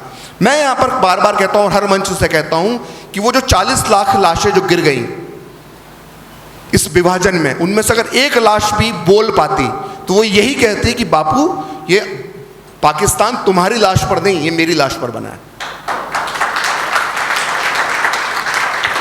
तो प्रखर, जब आप कह रहे हैं कि दोनों में पक्षों में नूरा कुश्ती हो रही है, नेहरू अपने इंटरव्यू में कुछ कह रहे हैं, गांधी कुछ और कहते हैं, तो स्वतंत्रता के पश्चात गांधी, नेहरू, पटेल, इनका सबका आपस में समन्वय कैसा था? देश नया नया आज़ाद हुआ था। बहुत खराब। मतलब ये स्थिति थी कि आज के नेता क्या लड़ते होंगे, जिस तरह से नेहरू और पटेल, कलाम, मौलाना अबुल कलाम आज़ाद और गांधी जी के बीच में जो स्थिति थी। देखिए क्या हुआ, बहुत समझने की मैं संक्षेप में बता देता हूँ इस बात को। सरदार पटेल हिंदूवादी थे। अगर कोई आपसे कहता है कि वो कांग्रेस के नेता थे, वो अलग सत्य है, लेकिन कांग्रेस एक मंच था और सरदार पटेल एक हिंदूवादी नेता थे। वो मुस्लिम तुष्टीकरण के विरोधी थे और मुस्लिम तुष्टीकरण करने की गांधी की नीतियों के वो घोर आलोचक थे। 1946 तक वो गांधी के राइट मैन थे। गांधी जो बोलते थे वो मानते थे। लेकिन गांधी की नीतियों से भरोसा उठने वालों में जो सबसे पहले जिन बड़े नेताओं का भरोसा उठा उनमें सरदार पटेल थे। सरदार पटेल लगातार जो है वो भाषण देते थे। एक बड़ा मशहूर भाषण है उनका जो उन्होंने 6 जनवरी को कलकत्ता में दिया था, और मैं इसका उल्लेख इसलिए करता हूँ कोई मेरे ऊपर व्हाट्सएप यूनिवर्सिटी का ठप्पा ना लगा दे, इसलिए मैं भाषण का उल्लेख करता हूँ क्योंकि यूट्यूब में ये सरदार पटेल की आवाज़ में पड़ा हुआ है। इस भाषण में 6 जनवरी को कलकत्ता में सरदार पटेल कहते हैं कि ये जो भारत में 3.5-4 करोड़ मुसलमान पड़े हैं, ये एक रात में देशभक्त कैसे हो गए। जिनकी पाकिस्तान में श्रद्धा है वो पाकिस्तान चले जाएं, हिंदुस्तान में उनकी जगह नहीं है। मैं दावे के साथ कह रहा हूँ संगीता जी, अगर ऐसा भाषण आज का कोई बीजेपी का नेता दे देना तो उत्तर से लेकर दक्षिण तक उसको सांप्रदायिक करार दे दिया जाएगा। सरदार पटेल खुलेआम कहते थे कि जिन्होंने पाकिस्तान बनाया है उनकी भारत में जगह नहीं है। ये 3.5-4 करोड़ मुसलमान एक रात में देशभक्त कैसे हो गए। ये देशभक्ति पे सवाल उठाने लगे थे मुसलमानों की, सरदार पटेल। और ये भाषण यूट्यूब में पड़ा है, जाके चेक कीजिएगा जब भी आपको समय मिलेगा। फिर 3 जनवरी को उन्होंने लखनऊ में भाषण दिया कि ये लखनऊ के मुसलमानों ने पाकिस्तान बनाया है, आप 2 नावों की सवारी मत करो, जिन्हें पाकिस्तान जाना है वो पाकिस्तान चले जाओ। तो सरदार पटेल की जो भाषा थी वो तीखी होती जा रही थी। उनका सीधा मानना था कि जिन्होंने पाकिस्तान के पक्ष में 45-46 के चुनाव में वोट दिया है और वो 95% मुसलमान थे, इन सबको पाकिस्तान चले जाना चाहिए। गांधी नेहरू नहीं चाहते थे कि मुसलमान पाकिस्तान जाएं, वो भारत में ही रहना चाहते थे, वो भारत में रखना चाहते थे। इस विषय पर विवाद होना शुरू हो गए। गांधी को लगने लगा कि सरदार पटेल सांप्रदायिक हैं, और इसको गांधी के मन में ये बात भरने के लिए उस समय के मौलानाओं का बहुत बड़ा हाथ था। आचार्य कृपलानी जो कांग्रेस के अध्यक्ष थे वो, प्यारेलाल नैयर जो गांधी के पर्सनल सेक्रेटरी थे वो, दुर्गादास जो बहुत बड़े पत्रकार थे वो, ऐसे कम से कम 10 बड़े अकाउंट उस वक्त जो बड़े लोग थे उन्होंने अपने अकाउंट लिखे, उसमें साफ साफ लिखा है कि दिल्ली के मौलानाओं का एक ही काम था, सुबह सुबह बिड़ला भवन में पहुंच के गांधी के पास पहुंचकर ये बताना कि हिंदुस्तान का मुसलमान कितना असुरक्षित है, दिल्ली में कैसे मुसलमान मारे जा रहे हैं, और सरदार पटेल और उनकी पुलिस उन्हें बचाने के लिए कुछ नहीं कर रही है। देखिए, भारत के मुसलमान के साथ एक खासियत है, हम सब घर से निकलते हैं, मेरा पर्स है, इस पर्स में मेरा आधार कार्ड है, पैन कार्ड है, 2-3 क्रेडिट कार्ड है, 1 आध डेबिट कार्ड है। भारत के मुसलमान के पास कुछ हो ना हो, ऊपर की जेब में हरे रंग का विक्टिम कार्ड होता है। जब भी कुछ हो विक्टिम कार्ड निकाल दो, जब भी कुछ हो विक्टिम कार्ड निकाल लो। ये प्रवृत्ति तबकी है, ये प्रवृत्ति तबकी है। तो विक्टिम कार्ड गांधी के सामने खेलते थे, और ये सब आचार्य कृपलानी वगैरह ने लिखा है, ये कोई प्रखर श्रीवास्तव नहीं कर रहा। तो गांधी के मन में बन गया कि ये जो व्यक्ति है सरदार पटेल, ये घनघोर सांप्रदायिक है। नेहरू और अबुल कलाम आज़ाद की जोड़ी इस बात को और साबित करने में लगी रहती है। आप पढ़िए India wins freedom, Abul Kalam Azad की, सरदार पटेल के लिए जहर ही जहर भरा हुआ उसके अंदर। वी शंकर जो सरदार पटेल के सेक्रेटरी हुआ करते थे, ICS अधिकारी थे, उन्होंने अपनी पुस्तक लिखी 2 खंडों में। उन्होंने लिखा कि एक पूरे कांग्रेस के पूरे ग्रुप का काम था, नेहरू वाला जो ग्रुप था जिसमें मौलाना आज़ाद थे, मौलाना शामिल थे, देश के अन्य, वो सिर्फ गांधी को भरते थे सरदार पटेल के सामने। तो ये तो बात हो गई सरदार पटेल को किस तरह से कॉर्नर कर दिया गया। फिर गांधी ने कर दिया 13 जनवरी को आमरण अनशन का ऐलान, 13 जनवरी 1948 को, और ये गांधी और पटेल के संबंधों में आखिरी ताबूत की आखिरी कील साबित हुए। तो अब ये बात कोई प्रखर श्रीवास्तव नहीं कह रहा, मौलाना आज़ाद के शब्दों में आपको बता रहा हूँ। मौलाना आज़ाद लिखते हैं कि जब गांधी ने अनशन का ऐलान कर दिया तो मैं, गांधी जी, नेहरू और पटेल, हम चारों बैठकर बातचीत कर रहे थे। सरदार पटेल ने गांधी जी से इतनी ऊंची आवाज में बात करना शुरू कर दिया कि वो बदतमीजी जैसा दिखने लगा। तो मैंने और नेहरू ने, यानी आज़ाद और नेहरू ने, हमने सरदार पटेल को टोका और हमने कहा कि आप इतने कर्कश शब्दों में गांधी जी से बात कर रहे हैं, बापू को इससे ठेस पहुंच रही है। तो सरदार पटेल ने कहा कि मैं क्या करूं, ये सुनते नहीं हैं। तो हमने कहा कि, नेहरू और आज़ाद ने कहा कि आप कल मुंबई जाने वाले हैं, अपना दौरा रद्द कर दीजिए, गांधी जी ने अनशन का ऐलान कर दिया है, ऐसे में कभी भी कुछ हो सकता है, ये दौरा रद्द कर दीजिए। तो हमारी बात सुनकर, कोट अनकोट मौलाना आज़ाद, हमारी बात सुनकर सरदार पटेल गुस्से में उठ के खड़े हो गए और उन्होंने कहा कि कल मैं मुंबई जाऊंगा, मेरा यहाँ रहने पर क्या फ़ायदा, जब गांधी जी ने हिंदुओं के मुंह पर कालिख पोतने का फैसला कर लिया है। ये सरदार पटेल ने गांधी के मुंह पर कहा कि आप हिंदुओं के मुंह पर इस अनशन के माध्यम से कालिख पोतना चाहते हैं। तो जो व्यक्ति बारदोली से लेकर उस बिरला भवन की यात्रा तक गांधी जी का चेला था, उनका शागिर्द था, शिष्य था, वो अंतिम समय में कह रहा है उनके कि आप हिंदुओं के मुंह पे कालिख पोतना चाहते हैं। इतने खराब संबंध हो गए। उसका सरदार पटेल चले गए मुंबई, और वहां से उन्होंने अपना इस्तीफा गांधी जी को भेज दिया कि मैं नेहरू के साथ काम नहीं कर सकता, आपको भी मुझसे दिक्कत होती है, मौलाना आज़ाद को भी दिक्कत होती है, मैं काम नहीं कर सकता। तो फिर जब अनशन होता है, टूटता है, वो सब अलग कहानी है। उसके बाद गांधी बोलते हैं, जब उस दौरे से सरदार पटेल आ जाते हैं, तो गांधी कहते हैं कि सरदार एक बार आओ, अपन बात करते हैं, क्योंकि माउंटबेटन को समझाते हैं गांधी जी को। ये सब वी शंकर की पुस्तक में लिखा है कि सरदार पटेल का सरकार में रहना बहुत ज़रूरी है, नेहरू अकेले नहीं सरकार चला सकते। तो गांधी जी को ये बात समझ में आ जाती है। तो गांधी जी जब सरदार पटेल को बोलते कि तुम मिलने आओ, तो सरदार पटेल शर्त रखते हैं, जो मणिबेन उनकी बेटी ने भी अपनी पुस्तक में लिखा है वी शंकर ने, कि मिलने आऊँगा आपसे, मैं मिलने आऊँगा बापू आपसे, लेकिन आप और मैं अकेले होंगे, क्योंकि जो लोग आपके साथ बैठते हैं मुझे मालूम है वो मेरे खिलाफ आपको भरते हैं। तो ये मुलाकात की तारीख तय होती है 30 जनवरी 1948 शाम को।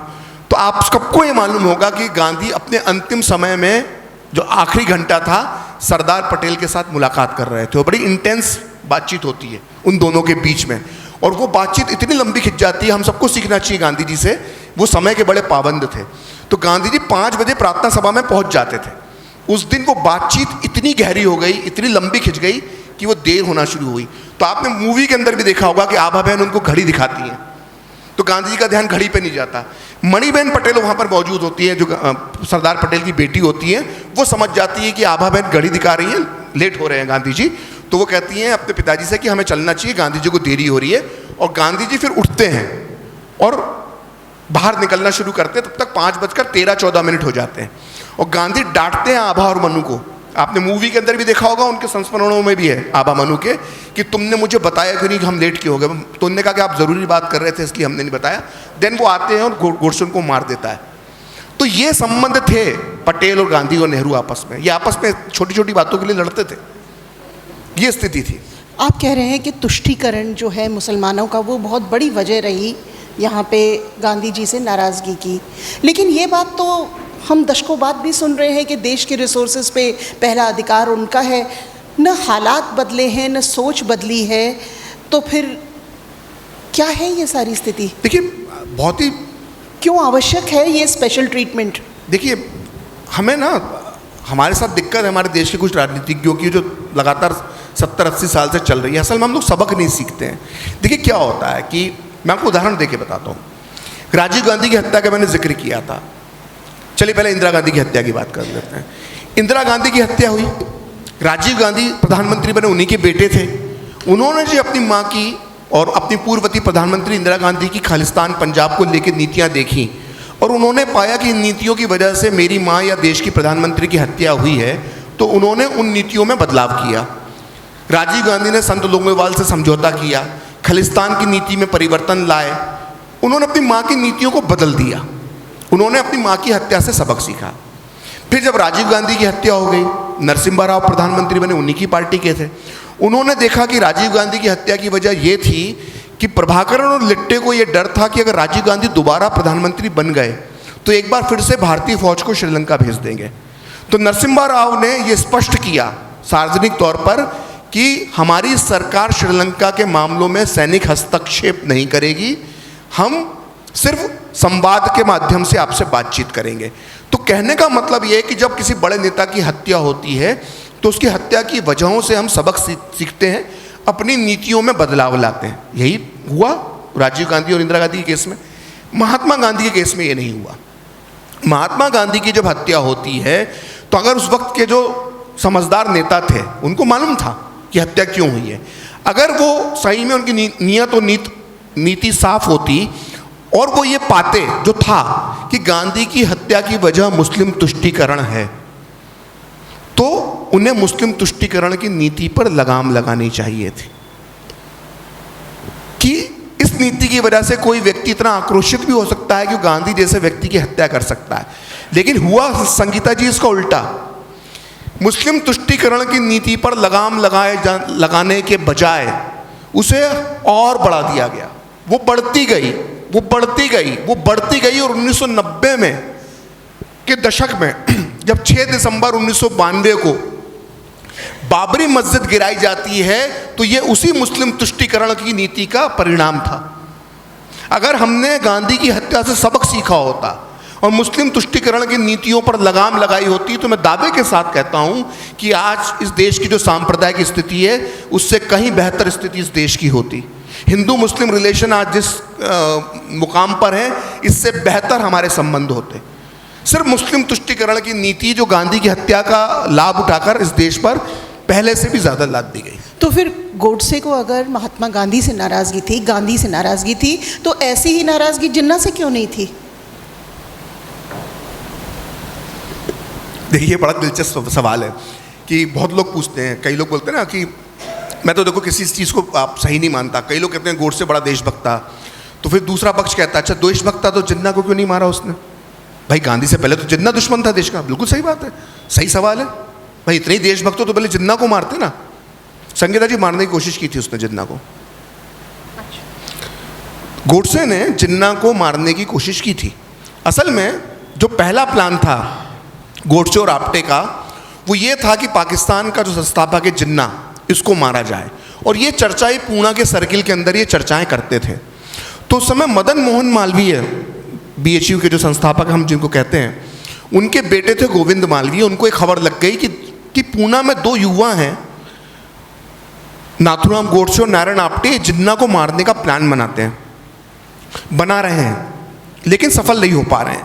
तो ये बात गोविंद मालवीय एक वैष्णव सेक्ट के एक संत थे, दत्ताजी महाराज, उनका आज भी मुंबई में बहुत बड़ा आश्रम है। उनको ये बात बताते हैं कि भाई पुणे के 2 लड़के हैं वो जिन्ना को मारने का प्लान बना रहे हैं। तो दत्ताजी महाराज जो होते हैं बड़े खुश हो जाते हैं, दादाजी महाराज, क्योंकि वो नोआखली के अंदर मुस्लिम लीग का तांडव देख चुके थे। वो शुद्धिकरण के लिए वहाँ पे गए थे, जो जिनको धर्मांतरण करवा दिया गया था जिन हिंदुओं को, उनको वापस घर वापसी अभियान में वो जुटे हुए थे। तो उनने वो क्रूरता देखी थी कि महिलाओं के साथ क्या हुआ है, हिंदुओं के साथ क्या हुआ, तो भरे बैठे थे। उनको जब ये मालूम पड़ा कि 2 लड़के जिन्ना को मारने का प्लान बना रहे हैं, तो खुद दादाजी महाराज, बहुत बड़े संत होते थे उस ज़माने में, कहते हैं कि उनकी उस समय सिर्फ दान से 10 लाख रुपए में साल आता था उनको, 1948-47 में। तो वो गोडसे और आप्टे के पास पहुंचते हैं पुणे खुद, और आप्टे को बोलते हैं तुम कैसे मारोगे? तो आप्टे बोलता है कि हमारे गोवा में कनेक्शन है। गोवा उस समय अलग पुर्तगाल का शासन होता था। बोला गोवा में कनेक्शन है, पुर्तगाली सेना अवैध हथियार बेचती है, हमें वहाँ से एक मोटर मिलने वाला है। मोटार जो होता है ना, जो कंधे पर रख के चलाया जाता है, तो मोटार मिल जाएगा। वो मोटार लेके हम दिल्ली जाएंगे और जहाँ पर जिन्ना पूरी बैठक करता है अपने मुस्लिम लीग के नेताओं के साथ औरंगजेब रोड पर, हम पूरी बैठक को उड़ा देंगे। तो दादाजी महाराज ने 5,000 रुपये दिए मोटार खरीदने के लिए, ने वो ले भी लिए, और ये था कि ये जिन्ना को मार देंगे। तो दादाजी महाराज ने बाद में अपने बयानों में बताया, जब उनको भी गिरफ्तार कर लिया था बाद में, तो दादाजी महाराज ने बयान में बताया कि ये मोटार हासिल नहीं कर पाए, गोवा में इनके कनेक्शन फेल हो गए। तो पहला प्लान गोडसे और आप्टे का जो था वो जिन्ना को मारने का था। और जिन्ना को मारने के लिए जब तक मोटार ले पाते तब तक हो गई 11 अगस्त 1947। जिन्ना अपने साथियों के साथ कराची चला गया हमेशा के लिए भारत छोड़कर। तब भी ये नहीं रुके। डोमिनिक लापियर फ्रीडम एट मिडनाइट में लिखते हैं कि इनको जब एक खबर मिली कि सितंबर के महीने में जिन्ना अपने टीबी का इलाज, उनको टीबी था जिन्ना को, इलाज करवाने स्विट्ज़रलैंड जाने वाले हैं, तो इन्होंने स्विट्ज़रलैंड जाने का प्लान बना लिया कि स्विट्ज़रलैंड में हम इसको जिन्ना को मार देंगे। लेकिन उसी समय कश्मीर में युद्ध छिड़ गया और जिन्ना स्विट्ज़रलैंड नहीं गए, तो वो प्लान फेल हो गया। तो इनका लक्ष्य था। अब गांधी को क्यों मारा? आपने 1944 की बात की, पंचगनी वगैरह की, तो जिन्ना को मारने में जब तक असफल हो गए, गांधी इनकी कभी टारगेट लिस्ट में नहीं था गोडसे और आप्टे की। जब गांधी 13 जनवरी को आमरण अनशन का ऐलान करते हैं, और ये खबर इनको टेली प्रिंटर पर मिलती है इनके अखबार में कि गांधी अनशन कर रहे हैं और 55 करोड़ रुपए के लिए अनशन है, ये उस रात तय करते हैं कि अब हम गांधी को मारेंगे। तो गांधी को मारने का फैसला गोडसे 13 जनवरी की शाम को लेता है। ये ना 1944 में लिया गया, ना 1947 में लिया गया, ना 1946 में लिया गया। ये 17 दिन पहले वो तय करता है कि हम गांधी को मारेंगे। उसमें भी नारायण आप्टे लीड कर रहा होता है। और गोडसे पहला हमला फेल होने के बाद फिर कहता है कि यार ग्रुप में नहीं मारा जा सकता है, एक सिंगल ही किसी को मारना पड़ेगा, तो मैं करता हूँ ये काम। तो नारायण आप्टे बोलता है कि तुम नहीं करो, मैं भी करता हूँ। तो बोलता है कि देखो तुम्हारा परिवार है, तुम्हारे बच्चे हैं, बीबी है, मेरे आगे पीछे कोई नहीं है, और मैं तुमसे अच्छी अंग्रेजी बोल सकता हूँ, और मैं तुमसे ज़्यादा पढ़ा लिखा हूँ, क्योंकि नारायण आप्टे ये संपादक था, वो मैनेजर था, तो मैं अपनी बात अदालत में अच्छे से रख पाऊंगा, इसलिए मैं गांधी को मारूंगा। तो गांधी को मारने का फैसला गोडसे 17 दिन पहले लेता है। उसके पहले वो जिन्ना, लियाकत अली खान वगैरह को मारने का प्लान बनाता रहता है। आपने अभी बात की गोडसे के कोर्ट के बयान देने की, कहा कि मुझे अंग्रेज़ी अच्छी आती है। गोडसे के जो बयान थे कोर्ट में, उनका आपका विश्लेषण क्या है? और साथ ही मैं ये भी जानना चाहूँगी कि इस पुस्तक की रिसर्च में ऐसा कौन सा तथ्य आपके समक्ष आया जो आपको लगा कि सारी आपकी जो सोच थी उससे कहीं परे था? देखिए, गोडसे का जो बयान था वो बयान उसने कुछ 96 पेज का बयान है, और बयान देते देते वक्त वो कोर्ट में 2 बार बेहोश भी हो गया, क्योंकि वो गर्मी का समय था लाल किले की अदालत में। वो जो बयान था उसका, उस बयान में पूरा उसने 4 पार्ट में अपना बयान है, और वो मेरी पुस्तक के अंदर उसके ओरिजिनल साइन किए हुए बयान की भी मैंने तस्वीर छापी है। तो उस बयान में 4 हिस्सों में था कि गांधीवाद क्या है, वो अलग अलग तरह के उसके बयान थे, बहुत डिटेल हो जाएगी। उसमें वो 2 बातें बड़ी महत्वपूर्ण कहता है जो हर व्यक्ति को मालूम होना चाहिए। मैं कहता हूँ खासकर गांधी के जो विरोध करने वाले लोग हैं, जो गांधी के विरोधी हैं, उनको भी ये बात मालूम होना चाहिए। गोडसे अपने उस बयान में ये कहता है कि गांधी को मारने से पहले मैंने उनको नमन किया, क्योंकि गांधी ने जो निस्वार्थ सेवा इस देश की थी, पहले मैं उसके लिए उन्हें प्रणाम करना चाहता था, फिर मैंने उन पर गोलियां चलाई। तो गोडसे भी ये मानता था कि गांधी ने आज़ादी के आंदोलन में जो महान उनका योगदान है वो हर किसी व्यक्ति से बहुत बड़ा है। और वो ये भी कहता है कि निस्वार्थ भाव से गांधी ने जो देश की सेवा की है, ये 2 चीज़ें कहता है। तो दुनिया में इकलौता ऐसा कोई नेता होगा जिसके हत्यारे ने उसके लिए इतने बड़े शब्द कहे होंगे। मुझे याद नहीं पड़ता कि सतवंत सिंह बेअंत सिंह ने इंदिरा के लिए क्या कहा, या प्रभाकरण ने राजीव गांधी के लिए क्या कहा, या लिंकन के हत्यारे ने लिंकन के लिए क्या कहा था, या जॉन एफ कैनेडी के हत्यारे ने जॉन एफ कैनेडी के लिए क्या कहा था। लेकिन गांधी के हत्यारे ने गांधी की तारीफ में शब्द कहे थे, और इसके अलावा पूरा वर्णन करता है क्या क्या उसने अपनी आंखों से देखा, पूरी हत्या कैसे की, कहाँ कहाँ विचारधारा में गलती थी, नोआखली, कलकत्ता, हिंसा, सब बातें वो करता है। लेकिन जो आपका दूसरा सवाल है वो बड़ा महत्वपूर्ण है, चौंकाने वाला। और यकीन मानिए, पुस्तक लिखने से पहले मुझे भी नहीं मालूम था कि गांधी हत्याकांड में ये भी हुआ है। असल में जब मैंने जांच कर रहा था, पुलिस की फाइल्स देख रहा था, पुलिस की रिपोर्ट्स देख रहा था, अदालत की कार्रवाई देख रहा था, और सारे लोगों के बयान देख रहा था, चश्मदीदों से लेकर हत्यारों तक के, तो उसमें एक सफ़ेद दाग वाली एक महिला का जिक्र आता है, मदन लाल पाहवा का, जिसका मैंने नाम बताया था, जिसने बम फोड़ा था बिरला भवन में। वो अपने पुलिस को दिए बयान में कहता है कि जब हम बम फोड़ने के लिए जा रहे थे तो गांधी के पास से एक सफ़ेद साड़ी में एक औरत उठकर आई, उसके चेहरे पे वाइट स्पॉट थे। उसने गोडसे के साथ मराठी में बात की, जो भाषा मैं नहीं जानता था, और मैं जब वहीं पे गोडसे के साथ खड़ा रहा तो गोडसे ने कहा, तुम जाकर अपना काम करो, मतलब तुम जाके बम फोड़ो जो उसके लिए तुमको लाएं। और थोड़ी देर में वो गोडसे से बात करके महिला वापस गांधी के पास चले गई।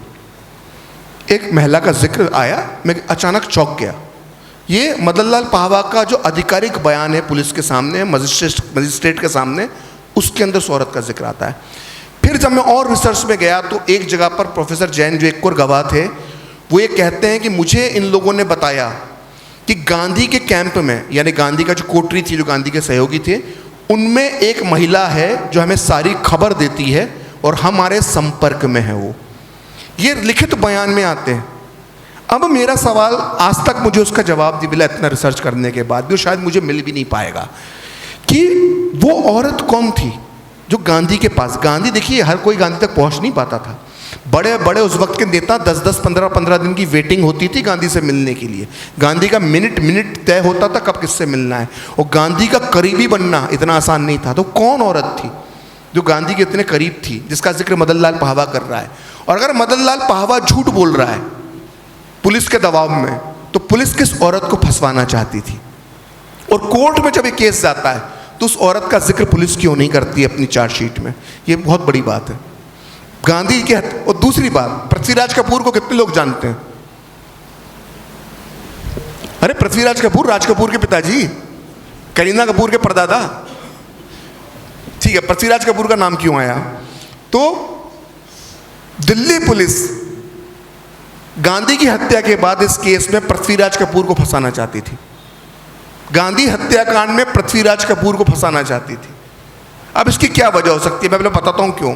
मदन लाल पाहवा अपने बयान में, पृथ्वीराज कपूर पढ़ रहा था बयान मदन लाल पाहवा का, उसमें बताया कि मैं एक दिन पैसे ख़त्म हो गए मेरे पास, तो मुझे मालूम पड़ा पृथ्वीराज कपूर शरणार्थियों को आर्थिक सहायता देते हैं, तो मैं उनके स्टूडियो पहुंचा, वहाँ पे मैं खड़ा हुआ, लाइन में लगा, पृथ्वीराज कपूर ने मुझे 3.5 रुपये दिए, वो पैसे मेरे खर्च हो गए। मैंने यार ये अचानक पृथ्वीराज कपूर कहाँ से इस बयान में आ गया? फिर जब मैं आगे बढ़ता गया कागज़ में, तो इंस्पेक्टर बालकिशन होते थे दिल्ली पुलिस में, जो इस इन्वेस्टिगेशन में जुड़े हुए थे। उन्होंने मदन लाल पाहवा से कहा कि तुम पृथ्वीराज कपूर का नाम लो कि उसने इसे फंड किया है पूरे हत्याकांड में हुए खर्चे को। या तो ये सही होता, या पुलिस पृथ्वीराज कपूर को फंसाना चाहती थी। मतलब पहले तो इतनी चूकें करी जांच में, आपने गांधी को मर जाने दिया, अब मरने के बाद भी दिल्ली पुलिस सुधरी नहीं, पृथ्वीराज कपूर को फंसाने का प्लान कर लिया। तो इसकी 2 वजह हो सकती हैं। बीइंग ए जर्नलिस्ट आप और हम समझ सकते हैं उस बात को। या तो पृथ्वीराज कपूर से किसी की दुश्मनी थी, ऊपर बैठे किसी व्यक्ति से, इसलिए वो पृथ्वीराज कपूर को फंसाने का प्लान बना रहे थे। या जो किरकिरी हो गई थी दिल्ली पुलिस की कि भाई तुम बचा नहीं पाए गांधी को, मुंबई पुलिस नहीं बचा पाई, अहमदनगर पुलिस नहीं बचा पाई, पुणे पुलिस नहीं बचा पाई, पूरा सिस्टम फेल हो गया, तो लोगों का ध्यान हट जाए, तो इसलिए पृथ्वीराज कपूर को फंसा दो तो ध्यान हट जाएगा। मतलब उस समय ये दिमाग, मीडिया का ध्यान खींचने का दिमाग उस वक्त के लोगों में भी था। तो ये 2 चौंकाने वाली चीज़ें हैं। वैसे तो बहुत सी ऐसी बातें आई हैं सामने, लेकिन ये मुझे बहुत चौंकाने वाली बातें थी। वो महिला कौन थी जो गांधी के ग्रुप में थी, उनके संपर्क में थी, और ये पृथ्वीराज कपूर को क्यों फंसाना चाहते थे? प्रखर, आपकी बातें इतनी रोचक हैं, ये पुस्तक मैंने 2 दिन में पढ़ डाली, ये भी उतनी रोचक है। पर अंतिम 2 सवाल है, आयोजकों का संकेत आ गया है कि हमें समय का पाबंद होना चाहिए, लेकिन इन दोनों सवालों को पूछना बहुत आवश्यक है और आप उनका बहुत संक्षेप में जवाब दीजिएगा। ये चित्पावना ब्राह्मणों का नरसंहार क्या है? हमने 1984 का सिख नरसंहार तो बहुत पढ़ा है, देखा है, सुना है, ये क्या है ये 48 का? देखिए क्या होता है ना कि यही नैरेटिव है और यही इतिहास के साथ छेड़छाड़ का सबसे बड़ा एग्जाम्पल है। देखिए क्या हुआ, गांधी की हत्या का पहला प्रयास गोडसे ने किया 20 जनवरी को। तमाम क्लू होने के बाद भी पुलिस उस तक नहीं पहुंच पाई। 10 दिन तक गोडसे को नहीं ढूंढ पाई ना। लेकिन गोडसे ने जैसे ही शाम को गोली मारी गांधी को, अगले 2 घंटे में पूरे महाराष्ट्र, पूरे पश्चिमी मध्य प्रदेश और राजस्थान के कुछ इलाकों तक गोडसे का पूरा नाम क्या है, वो जाति में ब्राह्मण है, ब्राह्मणों में भी उसकी उपजाति चित्पावन ब्राह्मण है, ये पूरे गांव तक ये खबर पहुंचा दी गई सिस्टम द्वारा। वो सिस्टम जो 10 दिन तक गोडसे को पकड़ नहीं पाया था, वो भारत के पूरे पश्चिमी भारत में गोडसे की जाति, गोत्र, उपजाति सब बता देता है। और उसके बाद शुरू होता है चित्पावन ब्राह्मणों का कत्लेआम। वो चित्पावन ब्राह्मण जिनका भारत की आज़ादी में अमिट योगदान है, वो चित्पावन ब्राह्मण जहाँ से चाफेकर बंधु, लोकमान्य बाल गंगाधर तिलक, गोपाल कृष्ण गोखले, वीर सावरकर जैसे महापुरुषों ने जिस जाति में जन्म लिया चित्पावन ब्राह्मणों में, उन पे हमले शुरू होते हैं और एक एक करके गांव से चित्पावन ब्राह्मणों को निकाला जाता है, जिंदा जलाया जाता है, उनके टुकड़े किए जाते हैं, छोटे छोटे बच्चों को मारा जाता है, महिलाओं के साथ अत्याचार किया जाता है। और सबसे दुर्भाग्यपूर्ण डॉक्टर नारायण सावरकर, वीर सावरकर के छोटे भाई, मैं थोड़ा भावुक हो जाता हूँ उसमें, मतलब कई बार कोशिश करता हूँ ना हूँ, लेकिन माफ़ी चाहता हूँ। तो डॉक्टर नारायण सावरकर जिन्होंने इस देश की आज़ादी में इतना बड़ा योगदान दिया, पहले भीड़ ने वीर सावरकर के घर पे हमला किया, वीर सावरकर पे हमला करा, तब तक पुलिस वहाँ पहुँच गई तो वीर सावरकर की जान बच गई, लेकिन पूरा घर तोड़ फोड़ कर दिया। उनके पीछे तरफ नारायण सावरकर रहते थे। नारायण सावरकर डॉक्टर थे, MBBS डॉक्टर और स्वतंत्रता सेनानी। वीर सावरकर के छोटे भाई, भीड़ उनके घर में दाखिल होती है और घुस जाती है। नारायण सावरकर को पकड़कर भीड़ चोर उचक्कों की तरह खींच कर लाती है, जैसे कोई चोर उचक्का हो, और सड़क पर लाकर उनको तब तक पत्थर पत्थर मारे जाते हैं, तब तक पत्थर मारे जाते हैं जब तक नारायण सावरकर मर नहीं जाते, मतलब मरणासन अवस्था तक नहीं पहुंच जाते हैं।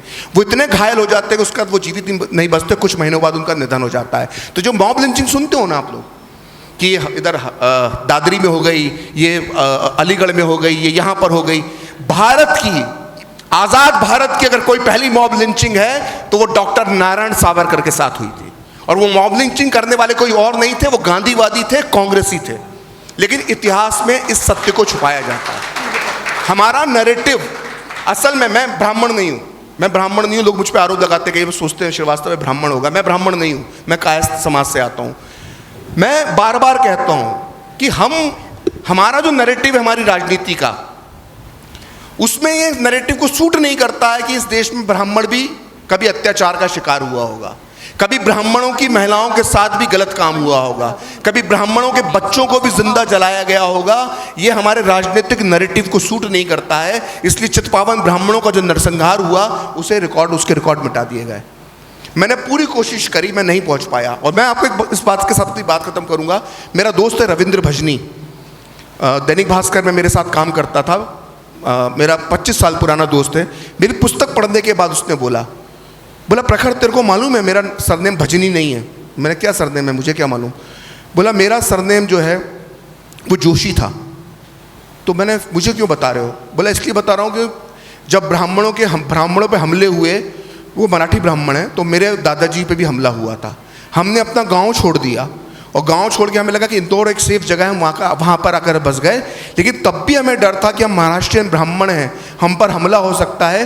तो मेरे दादाजी ने सरनेम बदल के जोशी हटा के भजनी कर लिया। ये कहानियाँ बिखरी पड़ी हैं महाराष्ट्र के गाँव में। चित्पावन ब्राह्मणों ने अपने घर छोड़ दिए हैं, वो अब शहरों में रहते हैं, विदेशों में जाकर बस गए। कोई बात नहीं करता उनकी, क्योंकि वो ब्राह्मण है इसलिए उनकी कोई आवाज़ नहीं उठाएगा। ये दुर्भाग्य है। तो फिर ऐसी क्या वजह है कि पिछले 10 दिनों में लगातार सोशल मीडिया के इस दौर में, विशेष तौर से आखिरी दशक में, सावरकर अमर रहे का ट्रेंड करवाया जाता है और एक काउंटर ट्रेंड चलता है गांधी का हत्यारा। ये क्या एक परोक्ष युद्ध अब लड़ा जा रहा है? क्या हो रहा है ये? देखिए, ये ना बहुत गलत फहमी है। हमने क्या 2014 को ना एडी और बीसी में बांट लिया कि 2014 के पहले इस देश में सब सही हो रहा था, 2014 के बाद ये हिंदूवादी शक्तियाँ बड़ी खतरनाक हो गई हैं, गोडसे की पूजा करने लगी हैं। कोई गोडसे की पूजा भी नहीं हो रही है। गोडसे अपने जीते जी अमर हो गया था। मैं आपको उदाहरण के साथ बताता हूँ। गोडसे ने जब गांधी को मारा तो मैं तो चलो छोड़ो, आप बाकी लोग क्या कहते हैं, मैं तो जज का नाम देता हूँ, जस्टिस जीडी खोसला, जिन्होंने गोडसे को फांसी की सज़ा दी। वो अपने फैसले में उन्होंने फैसला देके गोडसे को फांसी की सज़ा दी शिमला कोर्ट में। वो लिखते हैं अपनी पुस्तक जजेस डायरी के अंदर कि जब गोडसे भाषण देने के लिए खड़ा हुआ तो पिन ड्रॉप साइलेंस था कोर्ट रूम में। महिलाओं के सुबकने यानी रोने की आवाज़ आ रही थी और पुरुष अपना गला खकार रहे थे क्योंकि उनके गले रुंध गए थे। अगर मैं फैसला कोर्ट में मौजूद जनता पे छोड़ देता तो गोडसे बाइज्जत बरी होता। ये जस्टिस जीडी खोसला ने, जिसने गोडसे को फांसी दी, उसने लिखा। और सुनिए, जब अखबारों में रिपोर्टिंग छपती थी गोडसे के बयान की, तब प्रतिबंध नहीं लगा था, तो गोडसे के पक्ष में माहौल बना। तो गांधी के जो सबसे बड़े बेटे थे रामदास गांधी, उन्होंने गोडसे को पत्र लिखा। वो पत्र मैंने पढ़ा है, पुस्तक में भी है, ऐतिहासिक पत्र है। उन्होंने लिखा कि प्रिय गोडसे, सोचिए अपने पिता के हत्यारे को लिख रहे हैं, प्रिय गोडसे, कि आपने मेरे पिता के शरीर की हत्या की है, उनके विचारों की हत्या नहीं की। और वो गीता के श्लोक के माध्यम से वो समझाते हैं। फिर गोडसे जब पत्र लिखता है जवाबी रामदास को, प्रिय रामदास, मुझे दुख है कि मेरी वजह से तुम्हारे पिता, आपके सर से आपके पिता का साया छिन गया। और वो गीता के श्लोक का हवाला देता है गोडसे और लिखता है कि मैं जेल में बंद हूँ, आप मुझसे सवालों के जवाब चाहते हैं तो 3 गांधीवादियों को, जिसमें आचार्य विनोबा भावे भी हो तो अच्छा लगेगा, आप आइए मेरे साथ शास्त्रार्थ कीजिए। हो सकता है आप जीत जाएं, हो सकता है मैं जीत जाऊं। तो रामदास गांधी सरदार पटेल, नेहरू और राजा जी, सी राजगोपालचारी तब तक गवर्नर जनरल बन चुके थे, माउंटबेटन जा चुके थे, उनसे बोलते हैं कि मैं गोडसे से मिलना चाहता हूं। तो सरदार पटेल लिखते हैं कि नहीं, ये तीनों घबरा जाते हैं। अगर गोडसे से रामदास मिल लिया तो गोडसे अमरत्व को प्राप्त हो जाएगा, शहादत को प्राप्त हो जाएगा। एक फिल्म, पहले फिल्म डिवीज़न ऑफ इंडिया थी, पुराने लोग जानते होंगे फिल्म डिवीज़न ऑफ इंडिया के बारे में। पहले न्यूज़ रील दिखाई जाती थी टॉकीज हॉल में, जब सिनेमा शुरू होता था तो न्यूज़ रील दिखाई जाती थी। उसमें गांधी कोर्ट केस जो चल रहा था दिखाया जाता था। तो जैसे गोडसे कटघरे में बैठा दिखाई देता था तो उस वक्त लोग गोडसे जिंदाबाद के नारे लगाने लगते थे। तो सरकार ने वो रील हटा दी, फिर गोडसे के बयान छापना बंद कर दिए। तो जीवित गोडसे से नेहरू की सरकार डरने लगी थी, और ना केवल जीवित गोडसे से डरी, उसकी शव से डरी, उसकी राख से डरी। क्यों, मैं आपको बताता हूँ। रॉबर्ट पेन, जिनकी मूवी पे गांधी फिल्म बनी है, जिनकी पुस्तक पे, वो लिखते हैं कि जब गोडसे को फांसी दी गई तो मुखाग्नि, उसका भाई भी जेल में बंद था, गोपाल गोडसे, मुखाग्नि गोपाल गोडसे ने नहीं दी, पुलिस के एक अधिकारियों ने, जो ब्राह्मण था, उसी ने उसका क्रियाकर्म किया। उसके बाद जहाँ पर उन्हीं को वहीं पे जला दिया गया, उनके शवों को, आप्टे और गोडसे के। और शवों को राख हटाने के बाद उस पर हल चलाया, हल चलाकर वहाँ पर घास के बीज रोपे गए, घास रोपी गई। किसी को ये भविष्य में मालूम ना पड़े कि इस जगह पर गोडसे और आप्टे जलाए गए, कहीं कोई स्मारक ना बन जाए। इतना डर। अब लाश से डर खत्म हो गया, लाश जल गई। अब जो राख बची है, जो हड्डियां बची है, जो अस्थियां बची, उनसे भी डर। इतना डर कि उन अस्थियों को भी परिवार को नहीं दिया गया। 2 पुलिस वालों ने 2 पीपे बनाए। पीपे आप समझते होंगे पुराने ज़माने में होते थे। उन पीपे में एक में नारायण आप्टे की अस्थियां रखी, एक में गोडसे की अस्थियां रखी। 2 पुलिस वाले, अम्बाला में हुआ था, ये अम्बाला में फांसी दी गई थी। वो शंभू बैराज मैंने खुद अपनी आंखों से जाके देखा, क्योंकि मैं जब रिसर्च कर रहा था मैं देखना चाहता था वो जगह कैसी है, कि वो क्या है। तो उसके नीचे घग्गर नदी बहती है, और अम्बाला से जो ट्रेन जम्मू की तरफ जाती है उसी पुल से निकलती है। तो उस पुल के पास 2 पुलिस वालों ने वो दोनों पीपे घग्गर नदी में डाल दिए, जबकि उन दोनों ने कहा था कि हमारी अस्थियां सिंधु में प्रवाहित करना है, जब भारत एक हो जाए, अखंड भारत बन जाए। तो घग्गर नदी में डाल दी। किस्मत की बात थी, बांध बना हुआ था, रोका हुआ था पानी, तो उथला पानी था घुटने घुटने तक। पुलिस वालों ने ये बात अम्बाला शहर में बता दी। वहाँ पर एक इंद्रसेन शर्मा नाम के द ट्रिब्यून के पत्रकार होते थे। इंद्रसेन शर्मा ट्रिब्यून के पत्रकार होने के साथ साथ हिंदू महासभा के नेता भी थे। वो उनका पूरा ग्रुप गया और वो अस्थियां उन्होंने वहाँ से रखी, अपने 30 साल तक रखी अपने पास। और जब गोपाल गोडसे जेल से रिहा हो गया तो उसको दे दी। और आज भी वो पुणे में नाथुराम गोडसे के घर में रखी हुई हैं, क्योंकि वो कसम है उनकी वसीयत में है कि सिंधु नदी में मेरी अस्थियां बहाना, जब भारत के झंडे तले सिंधु नदी बहने लग जाए। तो मेरा कहने का मतलब है, पहले आप जीवित गोडसे से डरे, फिर गोडसे की लाश से डरे, फिर गोडसे की अस्थियों से डरे। उसके बयान पर आप 40 साल तक प्रतिबंध लगा के बैठे रहे। तो गोडसे तो जीते जी कल्ट बन गया था। फिर अब ये कौन बेवकूफ़ कहता है कि 2014 के बाद गोडसे की पूजा हो रही है? नेहरू सरकार डरने लगी थी उससे। तो एक मिनट, आखिरी शब्द, उसके बिना कंप्लीट नहीं होगी बात। कहीं मन में कोई शुबा नहीं रहना चाहिए कि मैं क्यों बोल रहा हूँ। मौलाना आज़ाद अपनी पुस्तक में लिखते हैं, शिमला में जब गोडसे गया कोर्ट की कार्रवाई में, तो उसे ठंड लग रही थी, क्योंकि गर्म कपड़े नहीं थे। शिमला में साल भर ही ठंड रहती है। तो उस वक्त का शिमला आज का शिमला नहीं है। उस वक्त शिमला में सिर्फ एलिट क्लास रहता था, ICS अधिकारियों के परिवार, जजेस के परिवार, बड़े वकीलों के परिवार, बिजनेसमैन के परिवार। तो महिलाएं जब उसको देखती थी, औरतें जब उसको देखती थी तो परेशान हो गई। तो गोडसे के लिए स्वेटर बुन बुन के भेजने लगी। और गोडसे कुछ पत्र लिखती थी कि आज इस रंग का स्वेटर पहन के आना जो मैंने तुम्हें भेजा था, आज इस रंग का स्वेटर पहन के आना, मैंने तुम्हें ये भेजा था। गोडसे उनकी इच्छाओं का सम्मान करते हुए स्वेटर पहनकर कोर्ट के अंदर आता था। मौलाना आज़ाद ने लिखा और दुख जताया कि इतने संभ्रांत घरों की महिलाएं गोडसे के लिए स्वेटर बुनकर भेज रही हैं, कितने शर्म की बात है। तो वो महिलाएं कौन थी? वो एलिट क्लास की महिलाएं थी। ना उधर RSS था, ना हिंदू महासभा थी, बीजेपी तो तब बनी नहीं थी। तो कौन लोग थे? वो औरतें कौन थी जो गोडसे के लिए स्वेटर बुन रही थी? RSS में तो आपने बैन लगा रखा था गांधी की हत्या के बाद। तो ये सारे लांछन किस संगठनों पे 3-4 पे लगा देना, हिंदूवादी विचारधारा पे लगा देना, निहायत बेवकूफ़ी है। गोडसे की पूजा अपने जीते जी होने लगी थी। वो सही था गलत था ये अलग विषय। प्रखर मन तो ये कर रहा है आपकी बात और पुस्तक पे चर्चा जारी रहे, लेकिन घड़ी कह रही है अब समाप्त करना पड़ेगा। लेकिन कुछ प्रश्न हमारे जो श्रोता हैं उनसे।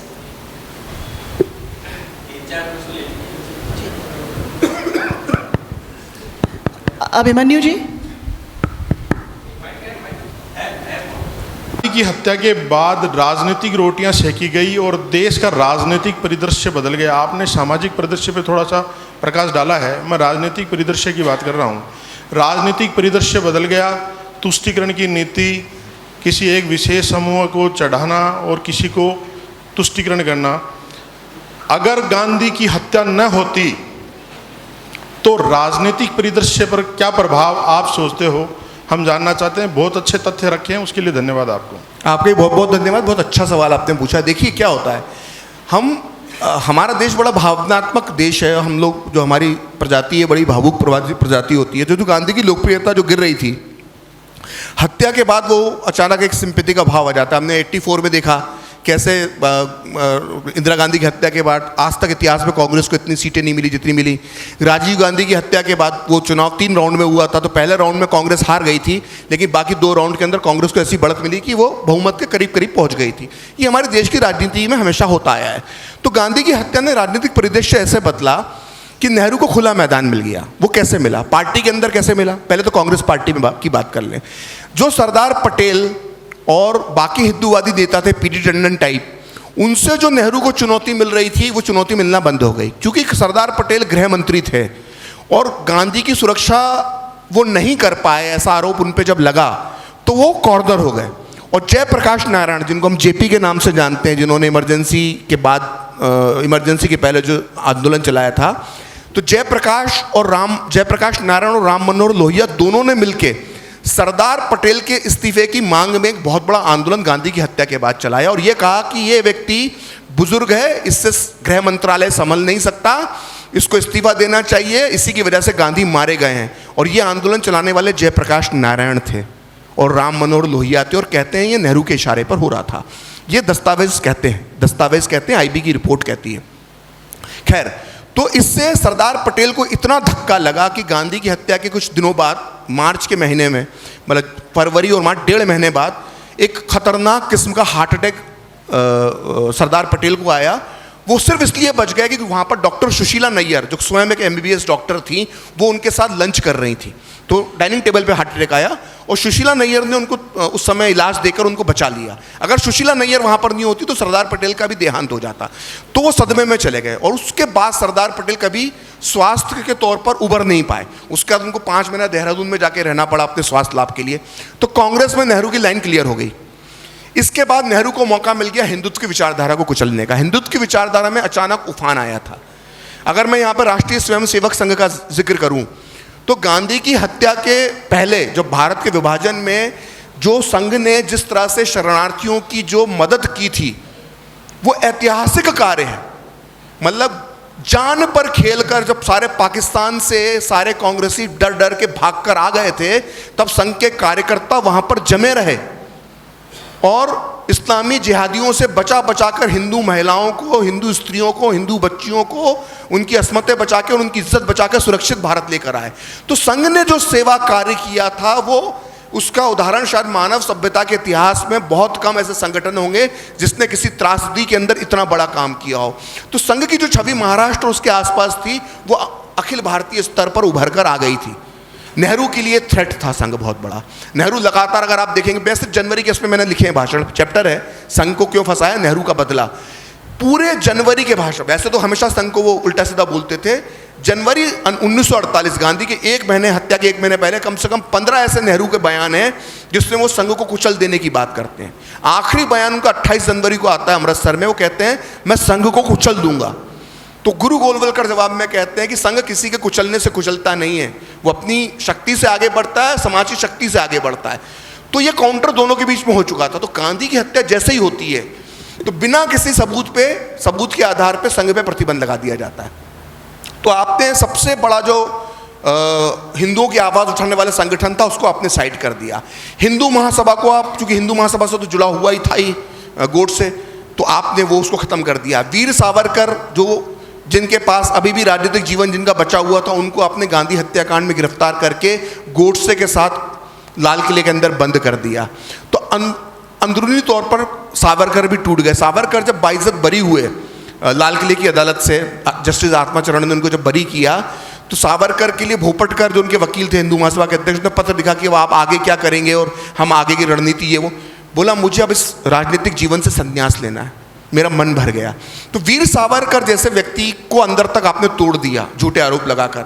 संघ को प्रतिबंधित करके आपने उसके कॉर्डर को तोड़ दिया। इतनी गिरफ्तारी तो भारत छोड़ो आंदोलन में नहीं हुई थी जितने संघ के कार्यकर्ताओं की गांधी की हत्या के बाद गिरफ्तारी हुई। और उनमें से एक मेरे ताऊजी भी थे, 17 साल के थे वो, जिले के टॉपर थे, बाद में जाके मध्य प्रदेश के सबसे बड़ा ऑर्थोपेडिशियन सर्जन बने। उनका गुनाह सिर्फ ये था कि वो शाखा लगाते थे गाँव में। ब्रिलियंट स्टूडेंट अपने पूरे जिले के, राजस्थान के पास ही मेरा गाँव है बॉर्डर पे। उनको पुलिस उठा के ले गई, 5 दिन तक जेल में रखा उनको। तो ये अत्याचार हुए हैं। तो आपने पूरे हिंदुत्व की विचारधारा को पीछे धकेल दिया। जो गांधी की आलोचना करने लगा या वो हिंदुत्व की बात करने लगा तो आपने कहा तू गोडसेवादी है, तू गोडसे का समर्थक है। तो अब वो विचारधारा पीछे होती गई। 1980 में जाके जब शाहबानो होता है तब वो समझ में आता है कि यार अब मुकाबला करना पड़ेगा, तब स्थितियां बदलती हैं। तो भारत की राजनीति में 40 साल जो हिंदुत्व की विचारधारा पीछे रही, उसके पीछे गांधी हत्याकांड और नेहरू की रणनीति थी। मैं दावे के साथ कहता हूं कि 1952 का चुनाव तो नहीं मैं कहता, लेकिन 1957 के चुनाव तक आते आते जो दूसरा भारत का आम चुनाव था, भारतीय जनसंघ या जो भी हिंदूवादी पार्टी उस वक्त होती, वो बहुत बड़ी चुनौती बन के कांग्रेस के सामने खड़ी होती। लेकिन गोडसे की एक भूल ने भारतीय राजनीति के अंदर बहुत बड़ा परिवर्तन कर दिया, और अगर गांधी अपनी सामान्य मौत को प्राप्त होते तो शायद वो महात्मा नहीं कहलाते। प्रखर जी, आपका काम और नाम दोनों ही प्रखर हैं, आपको बहुत बहुत साधुवाद। 2 प्रश्न हैं।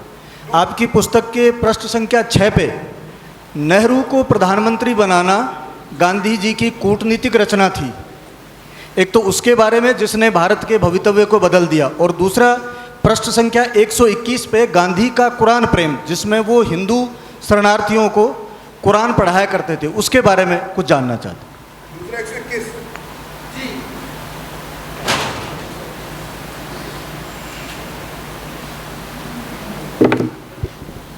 देखिए, जो नेहरू को प्रधानमंत्री बनाने का जो पूरा किस्सा, उसमें बहुत चर्चा हो चुकी है, मतलब उस पर मैं क्या ही बताऊं। लेकिन चर्चा नेहरू को जो प्रधानमंत्री बनाने के लिए गांधी ने जो सरदार पटेल के साथ अन्याय किया, उसके बारे में 2 टिप्पणियां मैं यहाँ पे करना चाहता हूँ। खासकर एक आचार्य कृपलानी की टिप्पणी, क्योंकि आचार्य कृपलानी के कहने पे ही पूरा, गांधी के कहने पे आचार्य कृपलानी ने पूरा प्लानिंग और प्लॉटिंग रच के नेहरू को प्रधानमंत्री बनाने में एक भूमिका निभाई थी। या कहूँगा कि जो षड्यंत्र था उसके मुख्य सूत्रधार जो थे वो आचार्य कृपलानी ही बने एक तरह से। लेकिन जब आचार्य कृपलानी को नेहरू ने कांग्रेस की राजनीति में हाशिए पे धकेल दिया, तो आचार्य कृपलानी ने एक बहुत अच्छी बात कही, जिससे इस पूरी समय का अभाव है उसको कोट अनकोट से आपको पूरा सत्य का सामना हो जाएगा।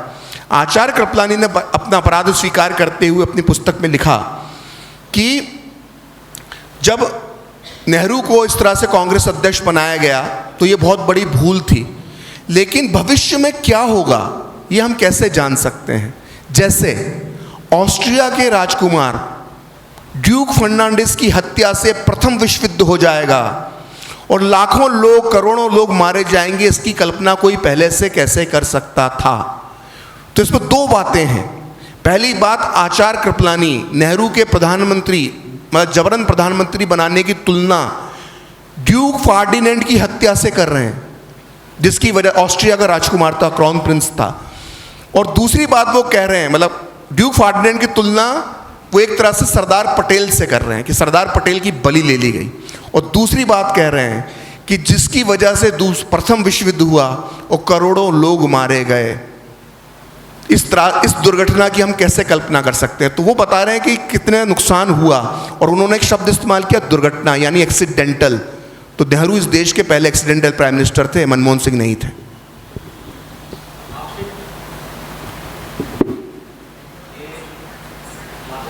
उन्नीस 1920 से 1947 तक भारत के स्वतंत्रता संग्राम में गांधी जी की बड़ी भूमिका रही। 20 से 1947 का जो पीरियड रहा अपने देश का, गांधी जी की बड़ी भूमिका रही। उसी समय सावरकर के बारे में कई लोग आलोचना करते हैं।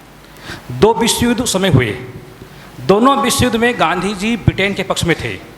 इसकी चर्चा समाज में, साहित्य में कहीं नहीं होती। एक में तो उनको पुरस्कार मिला, दूसरे में कहा कि ब्रिटिश सत्ता देश के, दुनिया के लिए बहुत आवश्यक है। तो गांधी एक तरफ स्वतंत्रता संग्राम के नायक बने हुए थे, दूसरी तरफ दुनिया की सबसे क्रूर सत्ता, ब्रिटिश सत्ता, उसके साथ खड़े दिखाई देते हैं। इस पर समाज में और विद्वानों में चर्चा होनी चाहिए। देखिए, प्रथम विश्व युद्ध का तो बिल्कुल साफ है कि गांधी जी ने कहा था कि सेना में भारतीय युवकों की भर्ती होना चाहिए। 1939 में जब दूसरा विश्व युद्ध शुरू होता है तो उस वक्त का आप अध्ययन करेंगे तो गांधी का मन डांवाडोल रहता है। वो शर्तें रखते हैं कि अगर हमें आप कुछ हमारे लिए वादे कर देंगे तो हम आपके लिए, आपके साथ रहेंगे, विश्व युद्ध में हम, हमारे युवाओं की भर्ती भी होगी, हम साथ भी देंगे, क्योंकि वो ब्रिटेन की सरकार की तुलना में नाज़ियों को ज़्यादा दुनिया के लिए, मानव के लिए, मानव सभ्यता के लिए खतरा मानते थे, गांधी के नज़र के तौर पर, गांधी के नज़रिए से बात करें तो। लेकिन 1942 का जो आंदोलन है जो चलता है उसके पीछे बड़ी दिलचस्प कहानी है। असल में हमें क्या है कि बड़ा झूठ पढ़ाया गया है। हमें क्या पढ़ाया गया कि गांधी जी ने कहा 1942 में अंग्रेज़ों भारत छोड़ो, अंग्रेज़ डर गए, भारत छोड़कर चले गए। हमारा आज़ादी का आंदोलन इतना सा नहीं है। तो 1942 के आज़ादी के आंदोलन के पहले की जो भूमिका है वो असल में उसमें सुभाष चंद्र बोस की बड़ी भूमिका है। सुभाष चंद्र बोस ने इतना दबाव बना दिया था, इतना दबाव बना दिया था कि यहाँ पर आम जनता, भारत की आम जनता कांग्रेस के नेताओं से पूछने लगी थी कि भैया वो तो नेताजी ये कर रहे हैं, तुम लोग क्या कर रहे हो, तुम लोग क्या कर रहे हो। तो अचानक वो मजबूरी के अंदर भारत छोड़ो आंदोलन शुरू करना पड़ा। और ये नेहरू ने भी माना, ये सरदार पटेल नहीं माना, मौलाना आज़ाद जो तत्कालीन कांग्रेस अध्यक्ष थे उन्होंने नहीं माना कि ये आंदोलन जल्दबाजी में शुरू किया गया आंदोलन था। और जयप्रकाश नारायण और 42 की बिजली अरुणा आसफ अली, इन दोनों ने माना कि आंदोलन फ्लॉप हो गया था। लेकिन हमारे इतिहासकार हमको ये पढ़ाते गए कि 1942 के आंदोलन की वजह से हमको आज़ादी मिली। भाई दुनिया का कोई भी क्रांति जो होती है उसका असर 3 या 4-5 दिनों में होते हैं। वो उन्होंने लड़कों ने, बांग्लादेश के लड़कों ने जून में आंदोलन शुरू किया, 1 अगस्त के पहले हफ्ते में शेख हसीना को सरकार छोड़नी पड़ गई। ईरान के युवाओं ने आंदोलन किया था 79 में, शाह पहलवी को 15 दिन में सरकार छोड़नी पड़ गई थी। ये दुनिया का इकलौता ऐसा आंदोलन है भारत छोड़ो आंदोलन जिसका असर 5 साल बाद होता है। दुनिया की किस क्रांति का असर 5 साल बाद होता है भाई।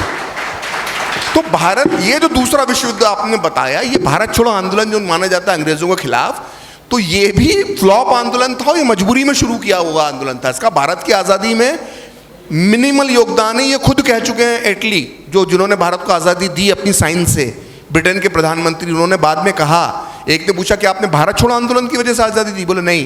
बोला गांधी की वजह से, बोले नहीं। बोला आज़ाद हिंद फौज की वजह से। बोले गांधी का कितना योगदान था आज़ादी में, बोला मिनिमल, कम से कम। ये मेरे शब्द नहीं, एटली के शब्द हैं। प्रखर जी ने अभी अगला सत्र भी और प्रखर जी का ही है, इसलिए अब थोड़ा ये मतलब अपन ज़्यादा प्रश्न, हमारी जिज्ञासा खूब होगी, लेकिन अपन इनसे बाद में व्यक्तिगत रूप से भी बातचीत कर लेंगे। थोड़ा इनका गला भी है, तो अभी थोड़ा रेस्ट करके और आएंगे। 12:30 बजे से अगला सत्र प्रारंभ होगा और इन्हीं का है, वो भी बहुत बढ़िया विषय पे है, जनसांख्यिकी जो संतुलन, असंतुलन है उसके ऊपर है। तो हम सब लोग भी थोड़ा निवृत्त होकर के पानी पेशाब करके और फिर वापस सत्र के लिए यहाँ एकत्र आएंगे। प्रकृति ने बहुत जी स्पष्टता के साथ विषय को रखा। 1 मिनट बैठिए आप। अब मैं स्मृति चिन्ह भेंट करने के लिए, स्मृति चिन्ह के लिए अभिमन्यु जी,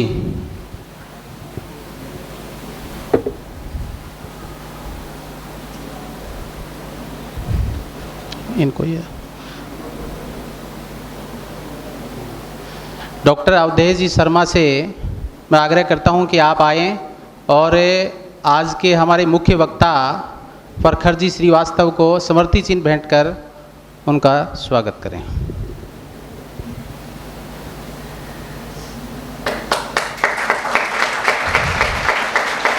अगले क्रम में मैं श्री राकेश जी को, आज के हमारे वार्ताकार श्रीमती संगीता जी प्रणवेंद्र जी को स्मृति चिन्ह भेंट करने के लिए आग्रह करता हूँ।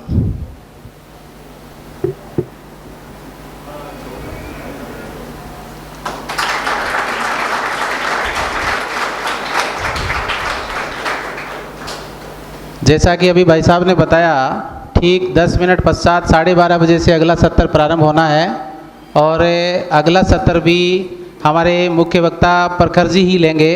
तो शीघ्र ही पुनः सत्र प्रारंभ होगा। सभी से आग्रह है कि आप पुनः यहाँ आएँ सत्र में।